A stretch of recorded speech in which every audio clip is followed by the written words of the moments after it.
Welcome back. Back the hour. Yeah, I feel like it's been a long time, but welcome back. Live class here in Houston. As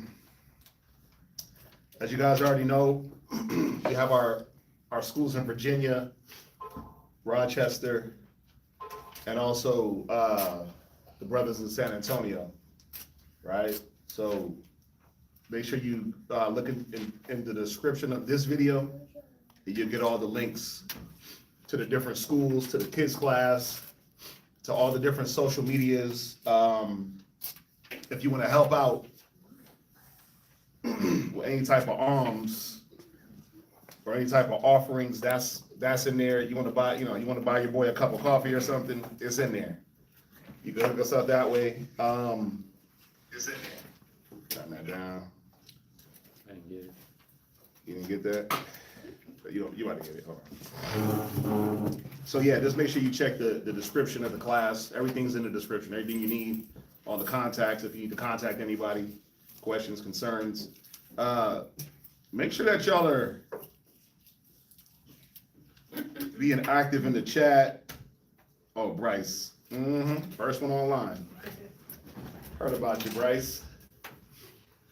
Heard about you, Bryce. You know what I'm saying?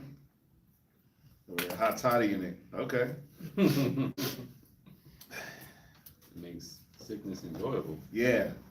Bryce said, I'm gonna take a day and just, you know what I'm saying, get it together. But yeah, make sure you comment.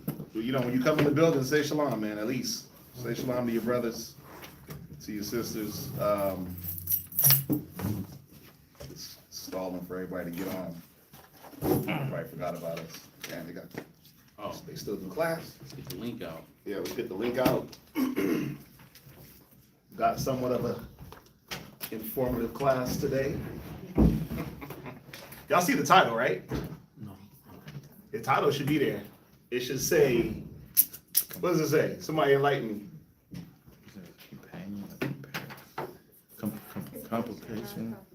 What does it say? Completion, not competition. Completion, not competition. I know y'all probably want to know, what the hell does that mean? Da-na-na-na. Right? I'll fix my chair real quick. Completion, not competition. So, what we're going to be touching on is, you get it? I haven't. Oh, let me send it again. Yeah, completion and not competition. And what we're going to be talking about is why, yeah, you should have it. Why society, can somebody grab me some tissue, please? Oh. Yeah, somebody grab me some, please. We're going to be talking about why society, and this is a question that I have. I'm just going to hit y'all with the question. So my first question is, and it's something for y'all to think about. In what areas does modern society pressure women to compete with men? And how does this pressure affect the peace at home? I'm gonna put that in the chat. You want us to answer that right now? Damn.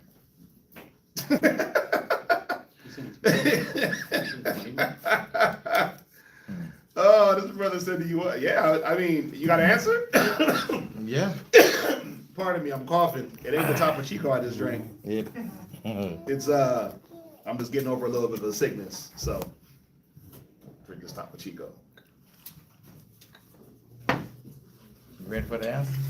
So the question is, in what areas does modern society pressure women to compete with men, and how does the pressure affect the peace at home? So what you got, Corey? In the workplace. Okay, so you want to elaborate? And Where that's they the feel- area. Where they feel that they, oh, I don't like. They go in it'll be like, oh, I make more money than you or whatever, and then it's just like, then that'll cause a problem in the home, and then with the man might start feeling a certain type of way, like, man, she taking care of, or she making more money than me, or this or that. Yeah, I mean, you should try it, because then we could put a poll in the chat. You could do more than, you know what I mean? Go ahead, Salakia. Say it again. No. Say it again. Say it with your chest. She said, if Go ahead. Go ahead, brother. nah. So I said in the workplace, Right? for when it has to deal with money. Right? So if she come in and they, she got another job that's making more money than him, Mm-hmm. and now she's, now she want to be wearing the pants Mm-hmm. and the skirt, but she won't be submissive anymore, because it's just like, I make more money than you, so what I need you for? In that type of situation, in the world, not I don't know about the truth part, but the ones in the world. Well, we'd be surprised. A lot of the things that, remember, this is the world putting this narrative out there to pressure all women of all beliefs and backgrounds. Remember, the job of the world is to make us all one. One thought, one idea, one religion, one currency, right? The world is designed to try to make their idea of what success, relationship, sexuality, all these different things is. They want to be able to build the narrative. So whatever the world pushes, it does affect our women that are believers in the truth, right? So you said in the workplace. Right. Who else got an answer? And then, okay, do you want to add to the second part? How does that affect the peace at home? Because that's what this class is going to be touching on. Through competition, how is the peace at home affected? So how do you think that affects the peace at home, the peace between the counterparts, the man and the woman? I think it'll affect it in a way of, it's just like, I'm bringing more to the table now. It's just like, what I need you for. I got it. I can do this. Type situation. Like, I don't have to listen to you. I can go ahead and get whatever I want, and do whatever I want. Boss bae. Yeah. I'm a boss bae. Yeah. Bad boss I'm a baby. bad boss Yeah. bae. Yeah. She telling you to go in there and take the trash out, or cook her something to eat or something. Damn, you made her a second. Yeah. Right. She picking you up, putting you on the counter. No. I've seen those videos. She's picking you up and putting you on the counter. Who else wants to? I know y'all just walked in, and the sis walked in a little bit. So I just threw a question on the table. In what areas does modern society pressure women to compete with men? And how does that pressure affect the peace at home? The class that we're going to be going over is, the title of the class is Completion, Not Competition. And so we're going to be touching on this spirit that's put out there that a woman must try to compete with her husband, but then what is she sacrificing? What is being sacrificed in this competition? What you got? So I would say when it comes to like education, Right? if she had, they say that the black women, they're the most educated, they have the most degrees and stuff like that. So that could put them up with pride. Right. In the households where it's like, well, you don't have a degree, I have a degree. You're trying to use the Bible, but I got a my doctorate. professors and doctorates that tell me otherwise. So now it's like you got to compete with that. You got to compete with her knowledge. So Her worldly knowledge. yeah, her worldly knowledge. Because, I mean, at the end of the day, that's what it is. It's not that it's bad to have, but we're trying to compare apples to oranges, right? There's a few people that's speaking online. What you got, Asharai? I wanted to add on to Brother Corey's point. You can add on to anything. Go ahead. So he mentioned the women not being submissive. And I think that example would pour into the children, just them not having to keep that order that the Most High has established, and realistically, eventually they'll go ahead and not respect the man because they see the woman not respecting the man because she's thinking, oh, well, I make more money than you, so I don't have to keep the order because I am the order. So you teaching that to the kids. And then another point that I had wanted to bring out was, So what she's saying is, the lack of order is now taught to the children, and the children lose respect. And I think they lose respect for both parties. It's not just they lose respect for the woman or for the man. I think they lose respect for both parties. Just to add, go ahead. yeah, and then, another thing I was thinking about is society pushes women to, not only think of that independence, but it's like that independence on the what about me? It's my time, you know, so it's like, I don't have my time, where it's a woman's role to be with their children. Right. And to teach them and to love them, and it doesn't matter what it is you have to go through, Preach. that's your number one role as a woman. So when men, not to say y'all don't have to do that, but y'all are supposed to be the ones to sit there and protect, you know, and we need to take care of the children, whatever is going on. It shouldn't be like a task or a duty to have to tend to our kids. So I think that society pressures women to basically put it in our head that, oh, you know, you should have your freedom, you should have your time, and let your husband do that. Not to say that he's not gonna help out, but it's just, as the women, it's like, oh, you don't need that time, you know? We make it a point to say, some women make it a point to say, oh, well, I don't have any time for myself, because you don't take joy in actually providing and nurturing for your kids. So it affects the household and the children. And the children.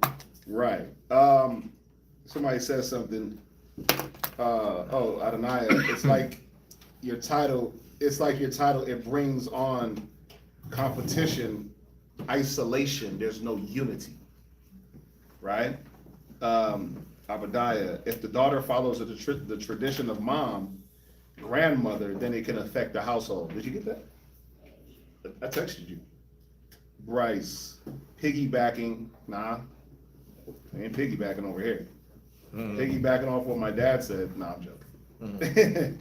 Right? No, brother, you gotta lamb me back. Oh, wow. You don't eat pork. You gotta lamb me back. Nah, right? I got the text.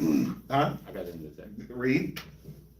Piggybacking off what my dad said, I think society promotes the idea that a woman must earn as much or more than a man, and or to never rely on her husband and family. Yeah, because that's what they're pushing, to build yourself up, to never be dependent.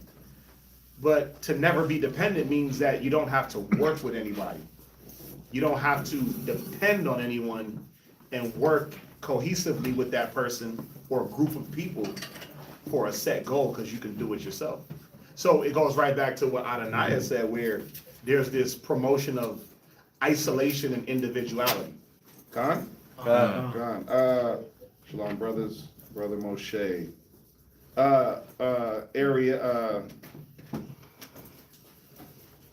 Ariel, thinking that she now rules over him.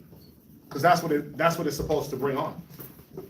It's supposed to bring on that feeling that I'm here, we're here. I'm here and you're here. Right? So let's deal with it. I mean, unless somebody else got something. I think it's a good question. Definitely a good question. I think it's a good question. Hopefully y'all keep throwing your input online. Let's see. And the children see that and think that the marriage should be about competition and not unity. See, so I like what y'all are saying about the kids, that they get to feed off of this energy, and all you do is just build the carbon copy of yourself, whether you be the man or the woman, right? Weakness breeds weakness, strength breeds strength, confusion breeds confusion, right? Marcy, Adonai, Khan, modern day society puts so much financial pressure on our households.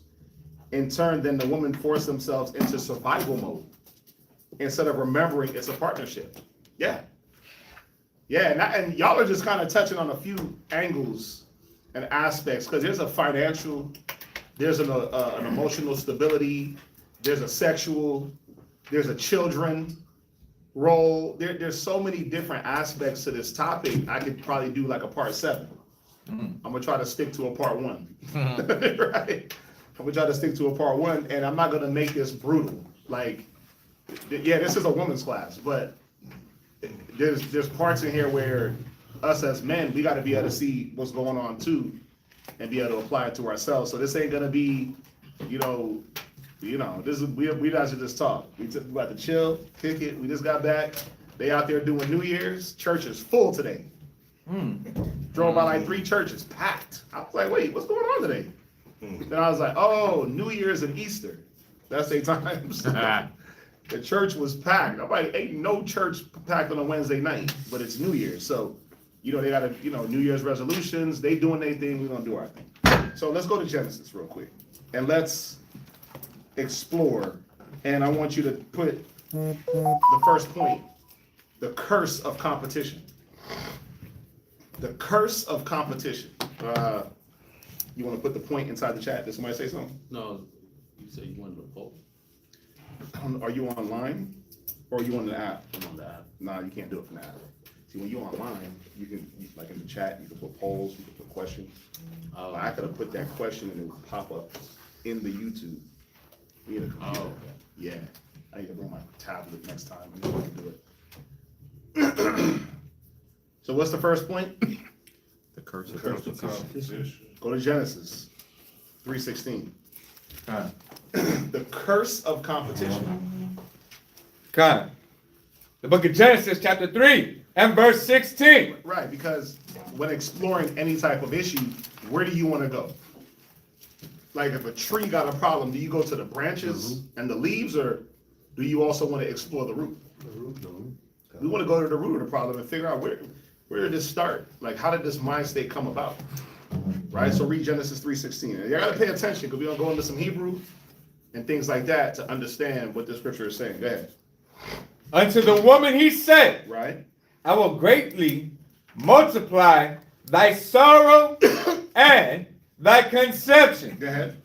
In sorrow Eat. thou shalt bring forth children, Come on. and thy desire shall be to thy husband. Yeah, I want to deal with that desire to thy husband. Right? So remember, what are we dealing with right here? Are we dealing with blessings or are we dealing with punishment?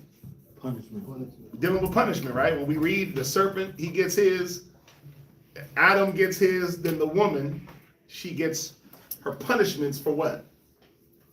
Disobedience, right? So if we're dealing with punishments, we got to understand, what does it mean thy desire shall be to thy husband?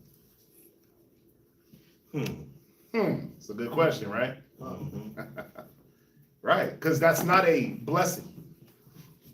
Everything he lays down from Genesis chapter 3 and verse, and the Lord said unto the serpent, from Genesis 3:14 down, all the way to verse 19 is punishment language, right? So this is included. There's a negative connotation here, right? Where we look at the word desire and we're like, oh, it means something good. It means something good. That's how we look at the English word desire, correct? Oh, it's a desire. She's gonna desire me. Well, when we go deep into it, and you go into this word, I'm gonna jump real quick to, you know how I do, the Hebrew word. It's H8669. Thasha waka. Thasha waka. Thasha waka is how you pronounce this word. And it's desire, but it's not desire in the sense that you think it is, right? It means, desire, obviously, a longing, right? Watch this. The noun thasha waka expresses an intense turning of the will towards another. So put that in there, that desire part in the red. I'm gonna put it in the chat so y'all got it. A intense turning of your will towards another. It notes ardent longing that may be either beneficial, as in marital affection, or malevolent, as in predatory, as in the predatory pull of sin. So what is this word, and how can this word be translated, or in the context, how can this word be used? It could be used in two ways, in a negative and in a positive. It means to desire, it means to long for, but what is the desire? Now, remember, there's punishments being laid down here. There's sweated eye brown, thorns and thistles. Yeah, fly. Right? Beelzebub. Right? Thorns and thistles, right? Curse down to thy belly. That's what's going on here. This desire is not, oh, she's gonna love and want her husband. And oh, I'm gonna only want to be with him, because if that was the case, then why we got what we got going on now, where the curse is you should betroth a woman and another man shall lie with her. Yeah. A woman shall compass a man. Yeah. This is talking about the desire to usurp, the desire to compete with the man. That's where this starts. And as we go through the class, you're gonna see it, because what was Eve created to be? Help. Right. So she was already created to desire what Adam wanted. That's the point. That's what a helpmeet means. She was already created to desire what Adam wanted. But now through their fall, the desire to what your man wants now gets put to the side. That's why, like the things that y'all were saying, right? And you see it all through society. Like, I'll sacrifice my happiness as a woman. I'll sacrifice my children and my relationship for my happiness. Right? I'll leave. You see it all the time. Go to the TikToks. You got women, they got divorce parties, just signing divorce paper parties. That's crazy. Yeah, he's a great man. I've been married 18 years. We got beautiful kids together, but I'm just happy to be single. I'm happy to find and explore what else is new. I'm happy to go on my hoe phase. I'm happy to live my life. You know, I had these kids, they took up all my time. Now mama gonna go out and travel and do her thing. Find me somebody young and just run the block. So this desire is not necessarily here I don't believe that it's speaking in a positive here when it says the desire to the husband. The desire is going to be to now combat, be in competition, usurp authority. Because that's what we deal with, ain't it? Yeah, your wife desires you as a man sexually, and oh, he's pretty, he got a nice jawline. He got like a 4-pack. When I met him, he had a 6, but now he got like a 2-pack. He got the 2 top ones. The rest is just, you know, the fat cap covering the 6-pack. Hilarious. Yeah, you know, he got that square chin. You know what I'm saying? He's my guy. Some cats have to lose it to get it, just to lose it, just to get it back. You know what I'm saying? You know, but so there's that desire, yes. But think about what society really teaches women to desire when it comes to relationships. Now it's to the point where they're teaching women not even to desire relationships. Yeah. Y'all are pick-me's if you want to get married. Y'all are a pick-me. Y'all ever heard that term? Pick-me? What's that? They're talked down on for wanting to be in a relationship. The whole pick me thing is a whole ploy for single women to keep other women single. Yeah. That's what the whole pick me thing is about. To keep other women single. Or if you're in a relationship, to make them single. Like a single woman is like a cancerous disease. She wants to spread. Just like homosexuality. Like homosexuality, people that are homosexual, they want to convert other people to homosexuality, right? They always want to try to turn somebody out. That's the term. Turn somebody out. And it's the same way with single women. Don't look that. And guess what? It's the same old saying. Misery loves company. Yeah. That's it. Oh, look, I'm not doing good, and I'm I'm trying to hold my mind together and live my life and show people that I'm doing great, but I'm really not. But let me make someone else feel the same way that I feel, but by showing them that my life is great, even though it's really not. Yep. It's just a A lot of single people create single people. comment. A lot of single women create single women. A lot of disgruntled women create disgruntled women. A lot of ill-trained and ill-mannered men create ill-trained and ill-nurtured men. Right? When your uncle taught you how to deal with your woman, and it was to smack her down the steps, right? Kick her in the mouth and do all that weird stuff. Because Eat you the learned cake, that from young home. Yeah, eat the cake. Right?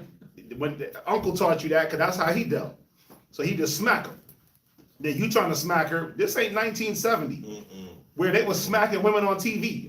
Bow! And then it was like an accepted thing. Yeah. Remember Sean Connery? Sean Connery. Sean Connery, like, look, I used to just smack hoes. Barbara In Walters. real life. Barbara Walters was like, I'm gonna let you go. in this day and age, do you think that's acceptable? He was like, oh, I don't see anything I wrong don't with see anything wrong with smacking a woman. Yeah. Because in the movies, in them James Bond movies, he used to just smack the hell out of women in them James Bond movies. Right? But now, obviously, that's not the right way to do things. Right. And it's not socially accepted as it once was, because it used to be. But that's not the way that we're supposed to handle issues. Right? Hold your thought. Gabar, what you got? You're going I had to. a precept, second Esdras, Okay. I know where you're going. Go ahead. chapter 16, verse 49. I don't know where you're going. Go ahead. Like as a whore, Oh, I know where you're going, yeah. envieth a righteous, woman. a right, honest, and virtuous woman. Like a whore envieth a right, honest, and virtuous woman. How does she show that envy? Well, she teaches those evil lessons to her, to take her out of the honest and righteous into her mind state. Misery loves company, right? So we're seeing that this desire from the beginning to compete with a man, to compete and be in competition. This was part of these punishments and these things that we have to go through, right? You had something? It was the same scripture, and Okay. just still on that point. I'm still on that point. This topic and discussion is a TWAP topic. It's a good topic to really dialogue on, because scripture says they that are spiritual compare spiritual with spiritual. So we're able to take a step back and actually see the spirit behind why this spirit is moving all throughout the earth, right? It's an envious spirit. So in the spirit of misery loves company, let's see how many people that I could implement this misery on. Yep, How many households I could break up, Yep. how many families I could break up, yep. all in the spirit of envy. If we were able to see that it's the spirit of a whore doing this type of work, maybe some people would maybe have a different type of perspective and outlook on whether or not they're going to choose to follow them or not. Yeah. But It because they make it so beautiful, they make it so attractive. Shadak said this the other day, maybe like a week or two back, about how we do it, what we do in the truth. It's a beautiful thing. It's discipline, diligence, wisdom, unity, counsel. It's unattractive to people. People don't like that. People don't like that type of lifestyle, that type of holding themselves accountable lifestyle. And in this envious, whorish type of lifestyle, it's like, well, I'm gonna get my bag, I'm gonna have bags dropped on me, Bad babe. all that. Yeah. But no, the scripture that Baddie. the brother pulled up was the same scripture that I was going to. Yeah, no, and it's a good scripture, because it does highlight what society is promoting, right? Good girl gone bad, type of mind state, right? Where, again, how can we propagate this confusion? How can we propagate these curses within the house? So we got to be aware. You sisters got to be aware what, just through, bad information, that TikTok scholarship that some of y'all be on. Y'all be on TikTok getting all that advice, right? Those self-help gurus, right? Those self-help books that, do they have some jewels in them? Yeah, but are you supposed to use that as your spiritual edification? No.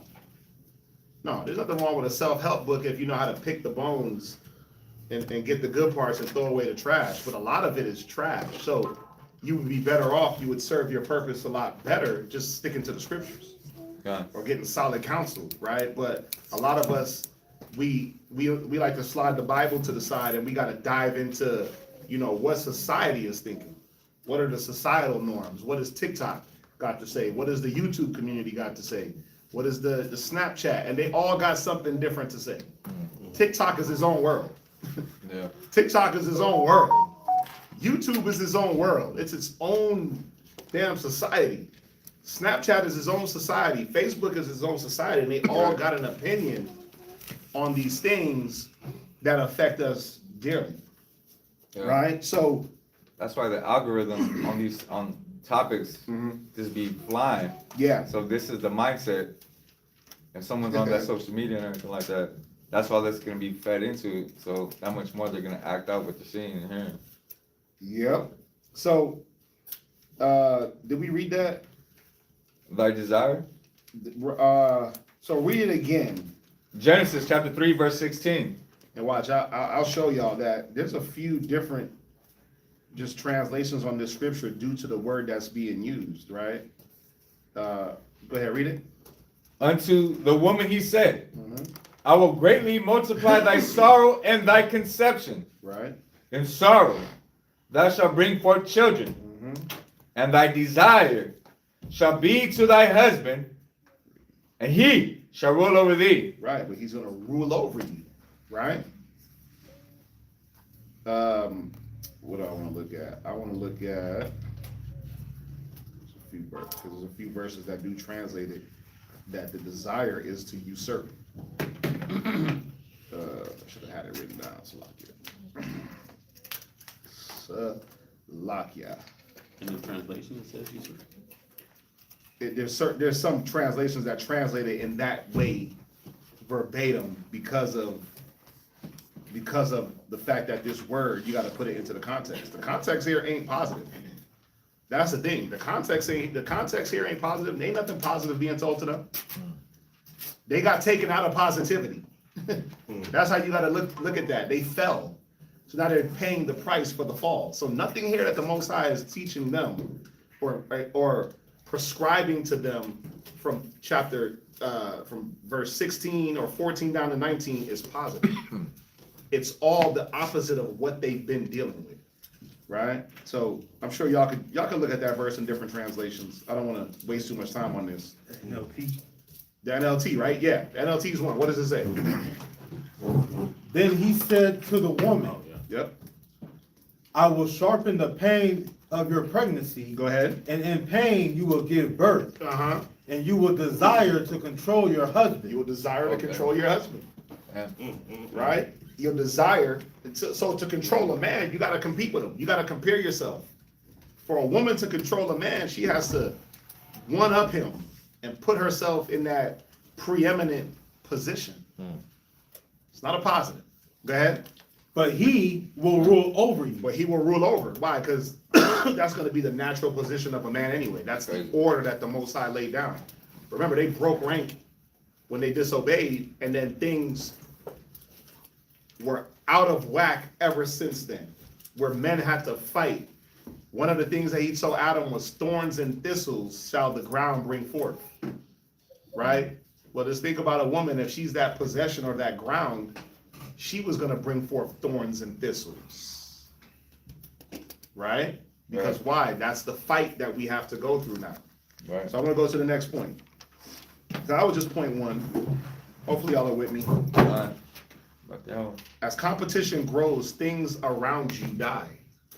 Oof. So as competition grow, as we get more competitive, sis, as you get more competitive with your husband, as you now compete for that space, things around us, things in your relationship, they die off. And you guys, y'all spoke to some of this in the first question. Y'all spoke to a lot of these things, right? And he's gonna put it in the chat. You put it in the chat. No, I'm sorry. Yeah, just throw it in there for them, because I'm saying it. I want to be able to make sure they get it. You know, PowerPoint. Everybody ain't got the Corey treatment. They ain't got no PowerPoint. Oh, This is a crazy PowerPoint. Right. So, as competition grows, things around us die. Right? So obviously when we speak of dying, we're talking about the peace in the house. That dies. When a woman is competing with her husband, now the peace starts to die off, right? And then if there's no peace, the family unit, that starts to die down, right? And then any type of fruitfulness that comes, that was supposed to come from the family unit, come from that peace, from that unity, that dies off.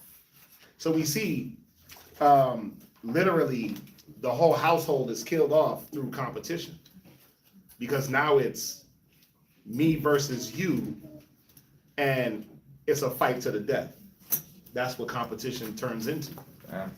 Go to Ecclesiastes 26:6.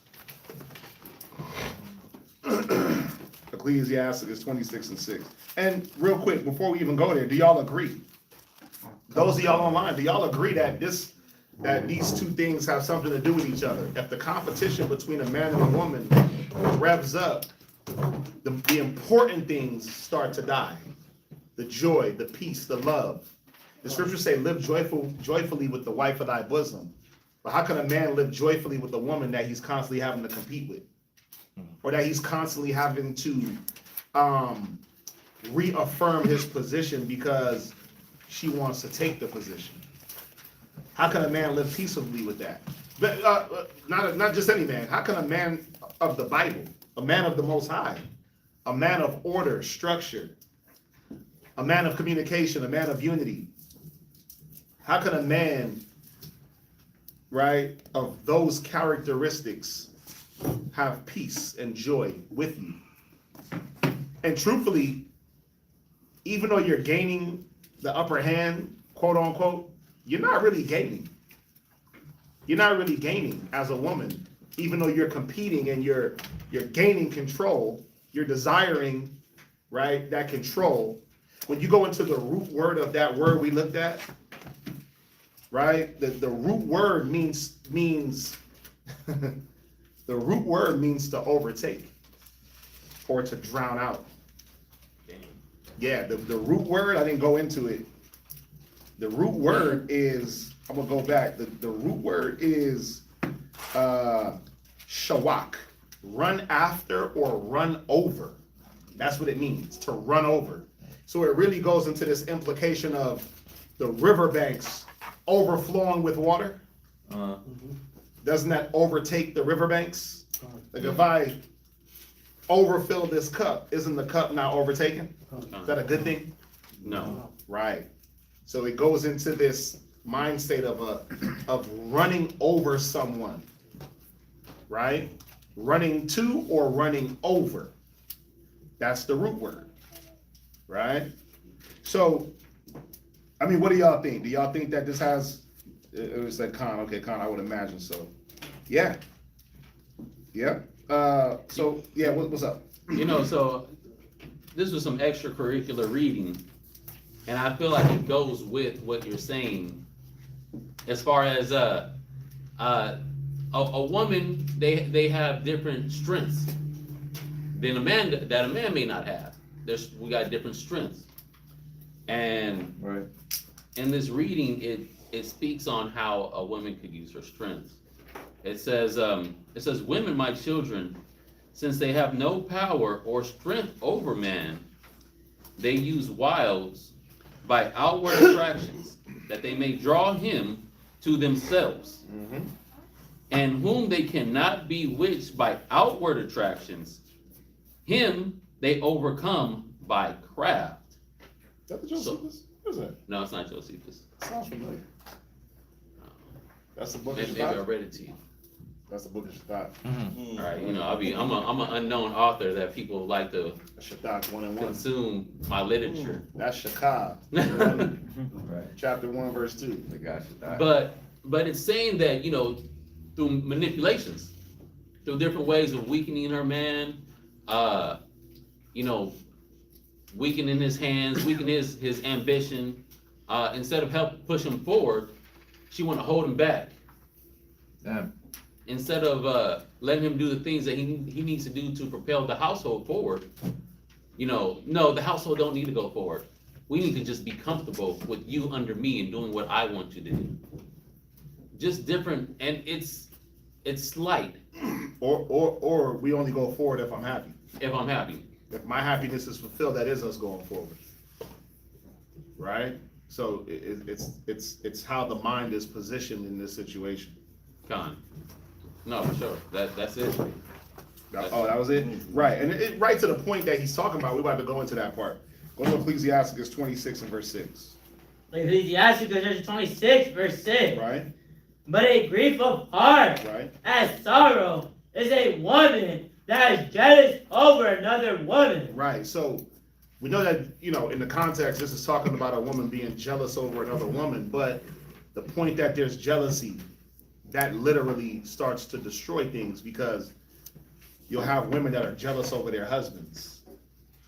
And what do I mean by that? Well, every move he makes, you got to know what he's doing. And if you're not okay with it, you're going to make sure you voice that you're not okay with it. Why you always never spending time with me, but you got to spend time, you always at work. Well, I mean, you got to eat, don't you? You need lights, don't you? You need Pampers, don't you?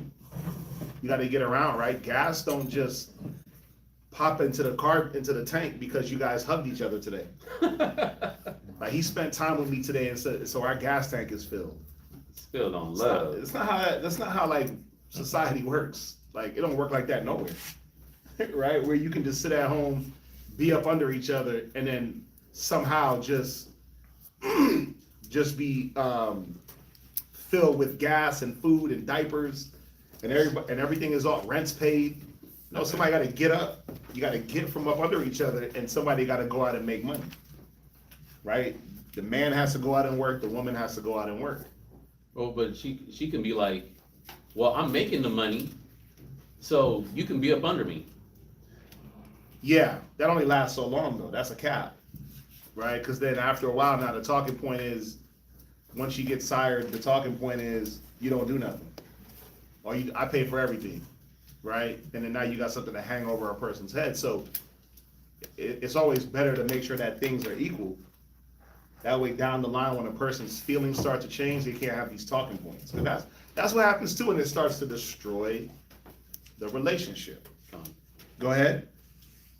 And a scourge of the tongue, Right? which communicateth with all. See, through her jealousy, her tongue is a scourge, and everyone gets communicated with the same way. She has that piercing, evil, venomous tongue. Why? Because it's the attitude, it's the jealousy. She's always looking to see who's trying to, get in close next to him, or who's trying to take his attention. And so everyone is met with that scourge, that whip. There's no love, there's no kindness. So her own joy is being destroyed. Her own mentality. That's why, like, these days, especially in these days, we see the epidemic of prescription painkillers being risen amongst women. Suicide rates amongst women is higher. Right? All these mental distress, drug use, all these things are higher amongst women because for some reason, y'all are taking so much on y'all's plate. Instead of alleviating the burden and putting the burden where it belongs, you're saying, nah, I got this, yo. Right? I got this. I'm gonna do this. I'm gonna shoulder this. But it goes back to what he read. Y'all are not really built to shoulder what we can shoulder. I'm gonna rephrase that. Y'all are not built at all to shoulder what we shoulder. Are you guys built to shoulder things, sisters? No, of course you are. Mm-hmm. You are. Of course you have shoulders just like we do. It just ain't as broad. You got a back just like we do. It just ain't as wide. So you're built to shoulder things, but you're not built to shoulder what your man is shouldering or what a man is supposed to shoulder. And that's the one thing society ain't really pushing out there to y'all, is the side effects of trying to shoulder the burdens and this competing spirit that they put y'all in, and what it does years later to you, where now you regret A lot of women, a lot of them feminist movement women, a lot of them I don't need a man women. A lot of them are in regret saying, man, we got tricked. We got tricked. I got tricked into believing that men were unnecessary, that they were the problem. You see that? And then I got tricked out of a family. I got tricked out of not fulfilling what I naturally should have fulfilled. I got tricked into thinking it was about money and independence. And that's the trick. Ain't that Satan? Don't he present it real nice over here, but don't give you the bad parts over here? He lets you figure it out. It might take some time, but that's what's happening to a lot of our women. They're coming back and saying, damn, I messed up. I should have did things a little bit different. Right? But it all starts here. Part of it is with this jealousy and how a woman now moves in her jealousy. Jealousy is destructive. Go to Proverbs 14 and verse 30.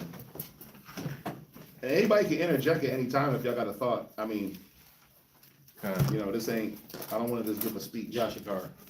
Yeah, what's up? Can somebody give me that scripture? 14 and 30 Proverbs. You have brought up that women try to shoulder what men shoulder. Right? The thought that came to my mind was there's a lot of men that are not able to shoulder the responsibilities of a grounded, stable, wise leader of a man. Like the stuff that men have to shoulder, you gotta teach that to somebody. And there's a lot of men that ain't even doing that. And the point of me bringing that up is, I've said this a lot of times, a lot of our women, Black, Hispanic, Native American women, because the lack of, man, you quoted the scripture earlier, women shall surpass men, we're thrown in the front line. It's unfortunate, but in our communities, women are taking things on that they're not supposed to. Men are forfeiting things that they're supposed to take on. And it's just a catch-22 of just nothingness. Yeah. No growth. Yep. No progression. Stagnation equals death. All that. Yeah. No, you're right. And that's the thing. It has the counterpart where men don't want to take on their roles now anyway. They're like, oh, she could just do it. Or, oh, you know what? We're going to get criticized. And then it does this thing to where now there is no growth. There is no building. But, you know, if we take it back to the house, if we streamline this to our households, because this happens inside of our households too. Right? It's not just a societal thing. This is a thing that happens in Israelite households too, because going back to Genesis, it's a thing now that I'm going to try to do this because we fell from that grace, because we disobeyed. Yeah. So we gotta watch out for this, right? We gotta watch out for this. Proverbs 14 and verse 30. Proverbs 14, verse 30. Uh-huh. A sound heart is the life of the flesh. Right, a sound mind, right? A mind of, you know what? I don't gotta check his phone. I don't gotta know what he's doing. My mind is sound. The Most High put us together. The Most High only can break us up. It don't matter what he got going on. I'm not gonna let that drag me, right? Oh, he was on Instagram and something popped up. So now all of a sudden I gotta be extra inquisitive. Now all of a sudden we gotta have a talk because I seen a chick in a thong pop up on your Instagram. Shit, there's chicks with thongs all over my Instagram and I ain't looking for them. They throw it at you on purpose. That's part of it. That's part of it. You could be Googling you could be Instagram searching the most helpless thing, the most rated G thing, and a chick with a thong is popping up. Just best believe it. That's how it's set. Who got Instagram in here? Tell me if I'm lying. Who got Instagram in here? Yeah, y'all all getting beat up by your ribs. They scared to have Instagram. For that reason. Because you might be searching something, you might be searching your mama's account. Damn. And all of a sudden, chick with a thong pop up. You're like, well, I was just looking at just trying to say hi to mom through Instagram. Right. And then your rib is over there looking like, because as soon as you open your phone, her eyes, she know how to keep one eye straight and the right eye, she can cock it she You're can like- cock it to the right and like, it's like, damn, how you see in a 90-degree angle? Looking like it. Yeah. Her damn eye just be cross-eyed like a mug, and she over there and looking that way. That's Cause she's hilarious. able to, and then all of a sudden, watch this, she got an attitude. He's like, what the hell? I thought we was just chilling and cool. Why you got an attitude for it? And then 2 weeks later, she decides to say, well, you know, when you were sitting on the couch and you were on Instagram, a booty popped up. And it's like, okay, big deal. It's social media. Don't you realize the game that they pushed that out there? Well, you just failed. You know why? Because that's what that's set up to do, is to make you question. It's meant for your mind to no longer be sound towards your husband. It's meant for you to go into chaos mode. You know, even on that, it's weird. You don't even have to be on social media. Nope. You can get random stuff just through any type of account that you might have, because brothers do forex trading, right? And what's the communication used on forex trading? Telegram. Telegram. Yep. You get some kind of random telegram, Yep. or even if you're not on none of that. Text message. I was Remember we gonna talked say about that? Yeah. I was getting just flooded with weird text You just get these, messages. it's like, hi, I'm Ling Ling. And you're like, what? Picture. What the hell is this? So I just start hitting them with the Bible. I'm like, oh, you gonna spam me? I'm gonna spam you. I just start hitting them. Can you meet me at the airport at this time? Yeah, the Bible say, and I hit him with a scripture. And they're like, is this Bill? I'm like, no, this ain't Bill. Right? It's spammers though. It's them damn spammers from China and Taiwan or wherever. Yeah. So it doesn't matter what you're doing. You hop on the internet and they're throwing these things there. They're throwing these things on your social media. But the point is, how sound is your mind, sis? To where now you're letting it disrupt your relationship. Now you're letting it be the thing that we have to counsel about this for the next 14 days. We got to do a 7-day counsel on this. And every other thing, now I got an attitude. And now, besides that, now I mistrust you. Because you're looking at booty on Instagram, or booty on Instagram popped up. Y'all got to think about it. What headspace you get into when you allow this to now direct your mind. It says a sound mind is what?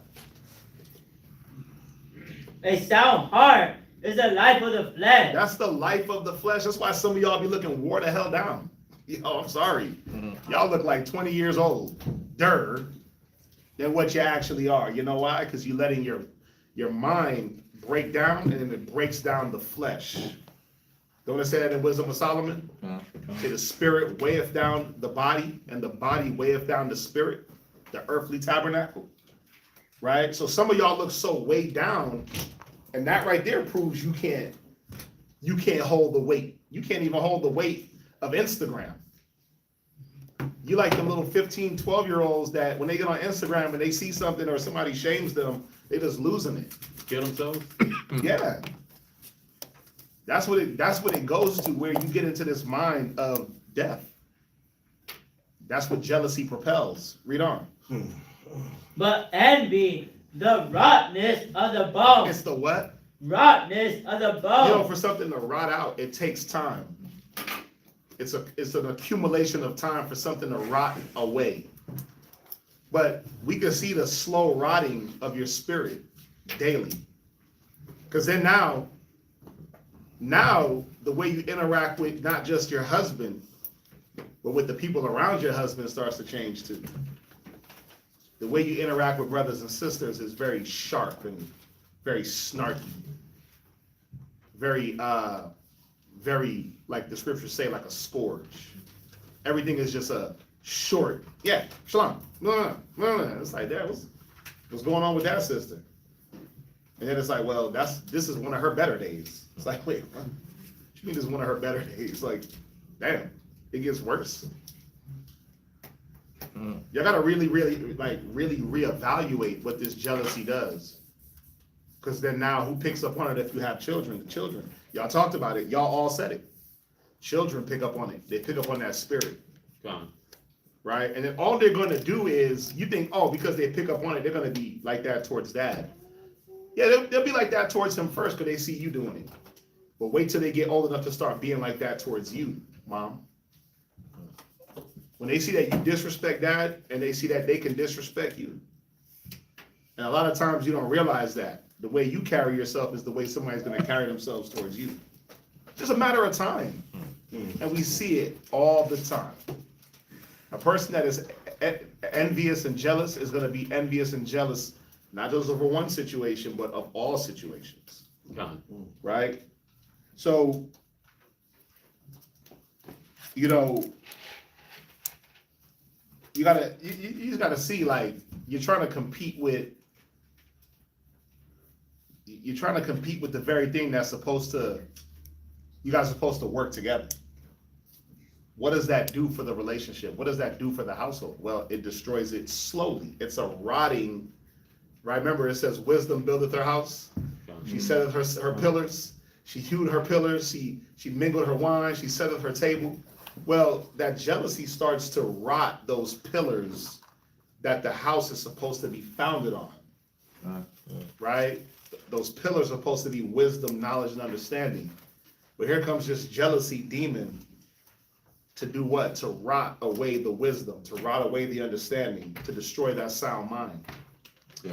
Right? Go from there, go to Ecclesiasticus 25 and verse 23. Proverbs, that's March, no. You said 25 and 23? No ling ling. I don't know. Ecclesiastes. Said no ling ling. Chapter 25 and verse 23. Go ahead. A wicked woman abateth the courage. What happens? Abateth the courage. Now, did you start out wicked? Or did you let jealousy now move you into that wicked slot? Yeah, you let that spirit of jealousy now move you into a wicked mind, where now he can't move freely because you're worried that what? He's just trying to replace me. No, he ain't.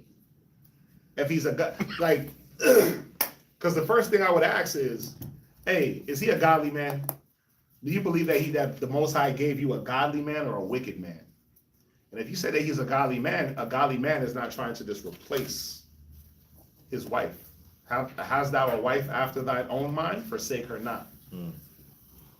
So, if I was to sit some sisters down that are going through these issues and say, well, what type of man do you have? Is he a man of the Most High? Does he love the Most High? Is he perfect? No, none of us are. Is he trying? Yeah.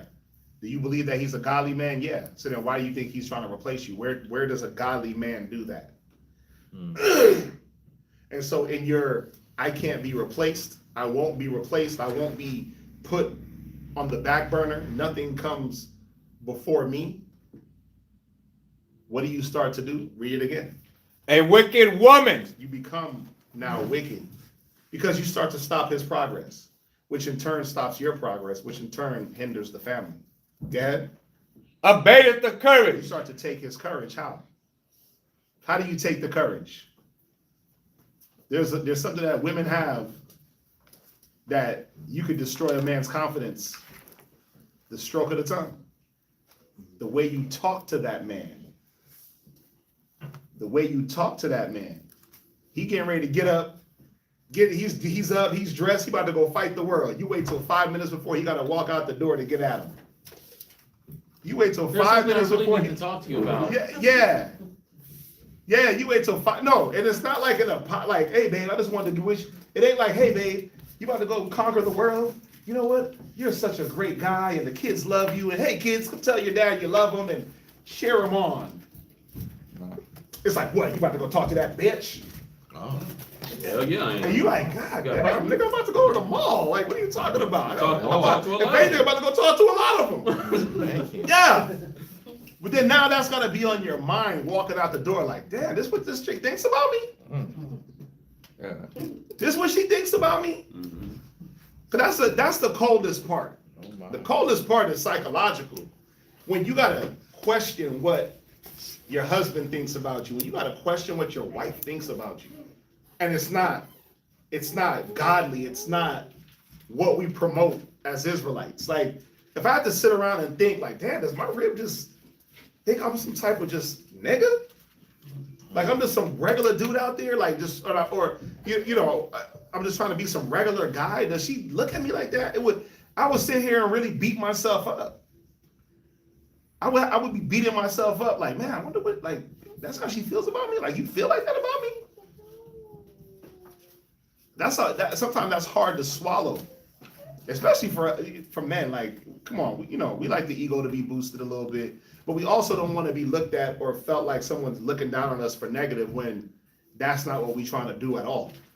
No way, shape, or form is the intention. Yeah, there's no intent on what you think the intent is, but now you're putting that narrative out there as if that's how we are.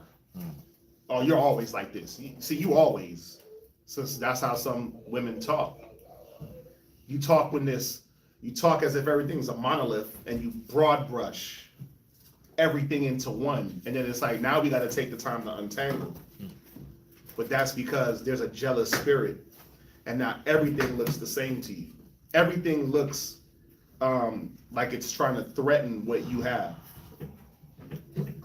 And so you get into this mode of wickedness, and then you start to destroy his drive, his mode, so that what you have can't leave you, which is crazy. But then, again, you start to do more damage than you do good. Because you're good for a moment. He'll pause for a minute and be like, damn, okay, you know what, okay, you need some time, let's talk. You need some attention, let's rap, let's talk. But then after a while now, you start to make this thing where it's way deeper than just having a conversation or getting his attention. You start to become malicious towards him. You start to become malicious towards people that are around you. Not just him, not just brothers and sisters, but your own family, your own parents, your own children. That maliciousness starts to come out. It says she abateth the courage, and it's words, the stroke of the tongue breaketh the bones. You start to beat them down with words. You start to walk around the house with that nasty ass attitude, lying. Hey, you good? Con. And he looking at you like, all right, I guess I'm just gonna have to wait for her to be ready to talk. But until then, I get to just get all the attitude. I gotta walk on eggshells because that's part of it. Yeah. That's part of it. Part of this desiring to overtake him is to, how do I get him to walk on eggshells? How do I get him to tiptoe through the house? How do I get him to move gingerly? Ain't no man supposed to be moving gingerly. Guess what? A woman ain't supposed to be moving tiptoeing through the house neither. Eggshells with her husband. It's not how the Most High intended marriage. Okay. But see, the flip-flop roles, and to take that power, I gotta put him in a submission role. I gotta put him in a submissive place. I gotta put him in a submissive posture. Because a man don't posture in submission. That's not our natural posture. But if I could break his natural state of being, I got him. Go ahead. A wicked woman abateth the courage, Right? maketh an heavy countenance, Do what? maketh an heavy countenance. Yeah, where does that heavy countenance come from? It comes from his thoughts. Yeah. Because now he's way down. Hey, man, what's going on? Oh, man, should have never got married. You like Chris Rock? Why did I get married? Right. You second guessing your whole life, all because the very thing that can lighten the countenance and strengthen you is literally rotting you slowly. All because the lack of soundness of mind, the lack of being a strong person in the Most High. Because that's what this all boils down to is, where's your strength in the Most High? Where's your belief and where's your faith? A lot of y'all ain't got enough faith in the Most High, so you got to put all your cookies on your wife or on your husband. You got to put all your chips on that person. And then when they can't live up to what you're thinking or what you expect, you break down. Or when they start doing things that it looks this way or that way, what do? You overreact. Men do it too. We do it too, right? But you got to see, how this man's courage is broken because his mind is weighed down with, okay, what is she thinking? What is she on? The worst feeling is to be in the house with a person, and this is on either end, and you can see that they're visibly pissed off, and you know it could be you. But what did I do? That's a bad feeling. And it's nothing, and then 2 weeks later, it's always 2 weeks later. They wait till a whole 14 days go by to bring it out. And it's like, damn, we could have just been honest. What's that, Asherai? Oh, just had, You gotta speak up. I had a preset. Can I finish this one? Mhm. Go ahead. And where you wanna go? Proverbs 21:19. Somebody get it. Proverbs 21:19. Go ahead. Maketh an heavy countenance You're reading my notes. Go ahead. and a wounded heart. A what? Wounded heart. A wounded mind, bro. This man's mind is now. So what is the woman doing? Because she has no soundness in herself. She's bringing him into his state. She's bringing her strong man into her weak state of being. Because her mind ain't sound and her flesh ain't showing it. She breaks his mind. Misery loves company. So I'm gonna break you down. And then guess what? If we both broke down, who's there to strengthen? If you breaking down the strength, then how are you ever gonna be strong? Well, see, they're teaching you that your strength is to break. Your strength is not to be strengthened. Right? It's kind of like the Incredible Hulk. How does he get stronger? Get angry. The more angry he get, the more stronger he get. That's what they're teaching y'all to do. The more jealous you get, the more angry you get, the more isolated you get, the stronger you are, sis. Right. You are strong, independent. See, strong and independent always, they put them two together. Strong and independent. Strong and independent. That is the most oxymoronic terminology. Strong and independent don't go together. They don't go together. It's a lie. You can't be strong and independent. Everything depends on something. Right. There's nothing that's ever independent of itself. The only thing independent of itself is the Most High. He don't need us for strength. And we can't weaken him. God. Yeah. The only thing that's not dependent on anything is the Most High. Because he can make this thing go with whatever he wants it to go with. But see, we need the Most High. We need each other. Remember, he said something. It's not good that man shall dwell alone. Let's make for him a helpmeet. So a man is not interdependent of himself either. So let's get that out the way. We're gonna touch on that. Because some brother, well, I'm solid as a rock. I'm an island. An island got trees. That's something. An island got water around it. That's something. There's things that the island needs for it to be called an island. It got its own ecosystem. Thank you. So an island is not just dependent on itself. There's a reason why it's an island.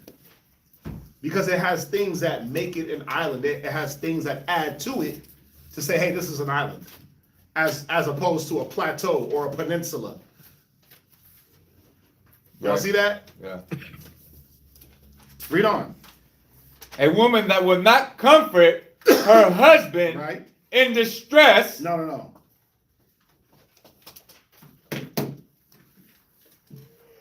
You can read it. A woman that will not comfort her husband in distress, maketh weak hands All right. and feeble knees. Right. Because if we talk about what the creation of man and woman, what that goes into, well, the woman was created for the comfort. The woman was created to comfort the man and where he's getting that help. She wasn't created to drain his life force. You were actually created to now add to his life force, which in turn adds to your life force. Right? Women that are in them great relationships, you can tell. Look at their skin. Meaning, look at their face. Look at their skin. It's glowing. Man, she always has this glow. Yeah. Because she ain't trying to drain her man. She's not caught up in trying to drain her man all the damn time. She's actually caught up in letting him be the man and then letting him add to her. Right? I remember when Beyonce, right? Bad example, but I remember when Beyonce sat up there in front of Jay-Z like, listen, and everybody was like, oh, their relationship's a hoax, it's whack, it's this, it's that, it's that. But I remember they sat up in that apartment and she said, look, you taught me how to be the woman that I am. And obviously she was talking on different levels. She wasn't saying that he taught her how to be a woman, because she got a whole mama for that. But I believe that the drive to the drive for her career, the drive in the industry that they're in, he put that drive, or I should say he added to that drive, because she was already a driven woman before she met him. Okay. But I think him being in her life and the type of dude that he is, they're about money and fame. So he's like, look, I'll show you how to get this fame and this money. Beyonce just got hit with the Forbes a few days ago. She a billionaire. Beyonce's another billionaire. Jay-Z been a billionaire. Rihanna, billionaire. Right? So he put something in it and still something, but the coldest part is when she credited him for it. Niggas was hating. That's hilarious. They was mad. Because she looked good while she was crediting him. She looked like she was glowing. She looked vibrant. She looked young. And they had already been together for like 15 years. You would think after 15 years, it's dried up. Relationship is stale. This, that, and the third. They already did everything. They went everywhere. They spent all the bread. Nah. She sat in that all white with the champagne. She toasted to him. It was right before they got married or something like that, where they got officially married. And it's like, you can look it up.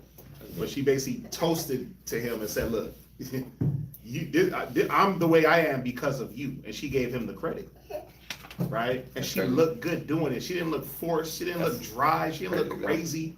And this is damn Beyonce. She don't need to tell nobody nothing. It's Beyonce. Right. She was already a star, but obviously he added to her life. And then his ass is 60 years old, just old as a mug. He don't look, Jay-Z don't really look 60 like that. He don't look like a typical 60-year-old, gray and just shriveled up and beat down and tight. He look like, hey, you know what? I got a good wife. She let me add to her. She adds to me, and we just live this life.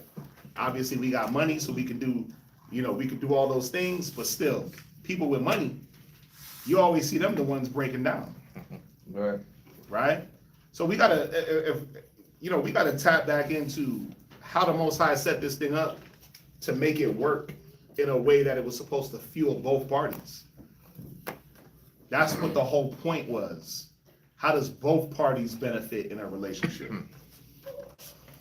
Where we at? You're done. Did you finish yours? Yeah, I finished that verse 23. Yeah, read where she wanted.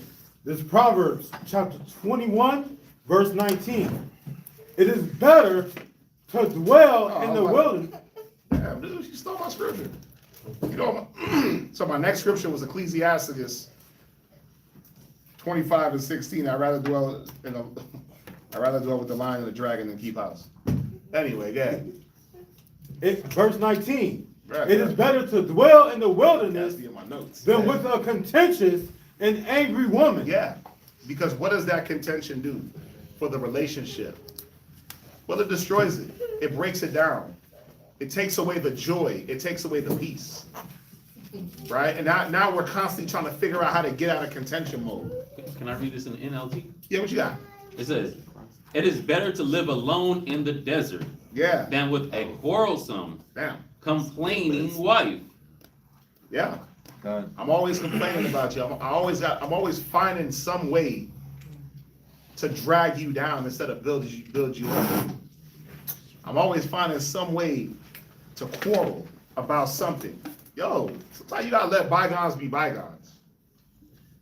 Pick your battles, where everything can be a battle, because then you gotta look and say, well, again, I always make the little joke about when he get off work. Is he trying to rush home to you, or is he trying to not be at home at all? Damn, what time the bar close? 3? No. I'm gonna pull my chairs move. Chairs, they always was in the bar. Like, damn, these niggas never went home to their wives. Never went home. They talked about their wives and not positive. Right? You gotta ask yourself, does he want to be around you? Do you want to be around him? And then when you are around one another, what is the interaction? Is it one of, when he says something, you gotta say something to usurp what he said? I gotta put him in check. Some of y'all do it without even knowing that you do it. It was something that's been inbred in you. Because that's how your mom was, that's how your grandma was. Adonai said it. And I think Abadiah said it about learning the lesson from mama, grandmama, and all those women that had to, quote unquote, be strong. Right? They had to be strong. So that means that they had to be a man and a woman. And then they had to run off every man in their life. And so you learned that. You thought that that was the way to do it. And so now what? What are you doing? He speaks and then you got to follow it up with, not with a wise woman addeth to a wise sentence. What do you follow it up with? Contention. You always got to be opposite. You never agree. That's crazy. You got to make sure that you voice that I feel like you're wrong. It always got to be complaints. You can never be satisfied. Like, we got to look and see what destroys. And then, you know what else destroys is the reaction by the man. Because he ain't off the hook either. His reaction is what destroys too, because he doesn't know how to deal with it. Why? It says his heart is wounded. It says his countenance is down. So how does he react? He blow you off. Man, I'm over here. I ain't messing with that. I'm gonna go deal with stuff that don't talk back. Or he turns into a lion. Or that. He iron fist you. Nah, you gonna fall in line. Nah, the Bible says I'm gonna rule over you. Right? Didn't we just read that? Yeah. It said, he shall rule over thee. Nah, sis, I got this. Then it gets more contentious. None of this stuff is healthy. That's the point. It's not a healthy relationship. Right? Go to Ecclesiasticus 25:16. Just it's the same one that she pulled, but just in different words. Stole my scripture. Ecclesiasticus chapter 25 verse 16. Right? I had rather dwell with the lion Right. and the dragon than to keep house with a wicked woman. Right. So that wicked woman that obeys the courage, you know, what is this saying? You know what this turns into? It's like a predatory environment. A lion and a dragon are predators. They kill things in front of them. He said, I'd rather sit there and be devoured by them than by this woman. You become this predator, sis. And you thrive on what? The contention. You thrive on the jealousy, the anger, the going the back and forth. You thrive on your power sources now, that toxicity that is brewing. We got to just really understand what we're doing in these situations, right? What is growing around you and what's dying. The love is lost, right? I want to be in a relationship, that's gone. That's gone on both sides. And then what's growing is what? The anger, the hatred, the competition for one another. It's 8:20. We're making excellent time. Right? Point 3. What was 2? What was point 2? As the competition grows, things around you die. So that was right after the definition of, so we did the curse of competition, Genesis 3:16. I took you all through that definition. And then right after that was point 2. Right before Ecclesiasticus 26:6. What's the point 2 again? As competition grows, things around you die. That was after 2nd Ezra 16 and. Who pulled that? Yeah. So, it was after 2nd Ezra. Second Ezra wasn't part of my class. Somebody added it. Yeah, right. Okay. So right before Ecclesiasticus 26:6 is the Yeah, point. okay, I got it. Point 2, yeah. Down when you compete. Right. Basically, things die when you compete. Okay. Or competition grows. As competition grows, things around you die. Point 3. Man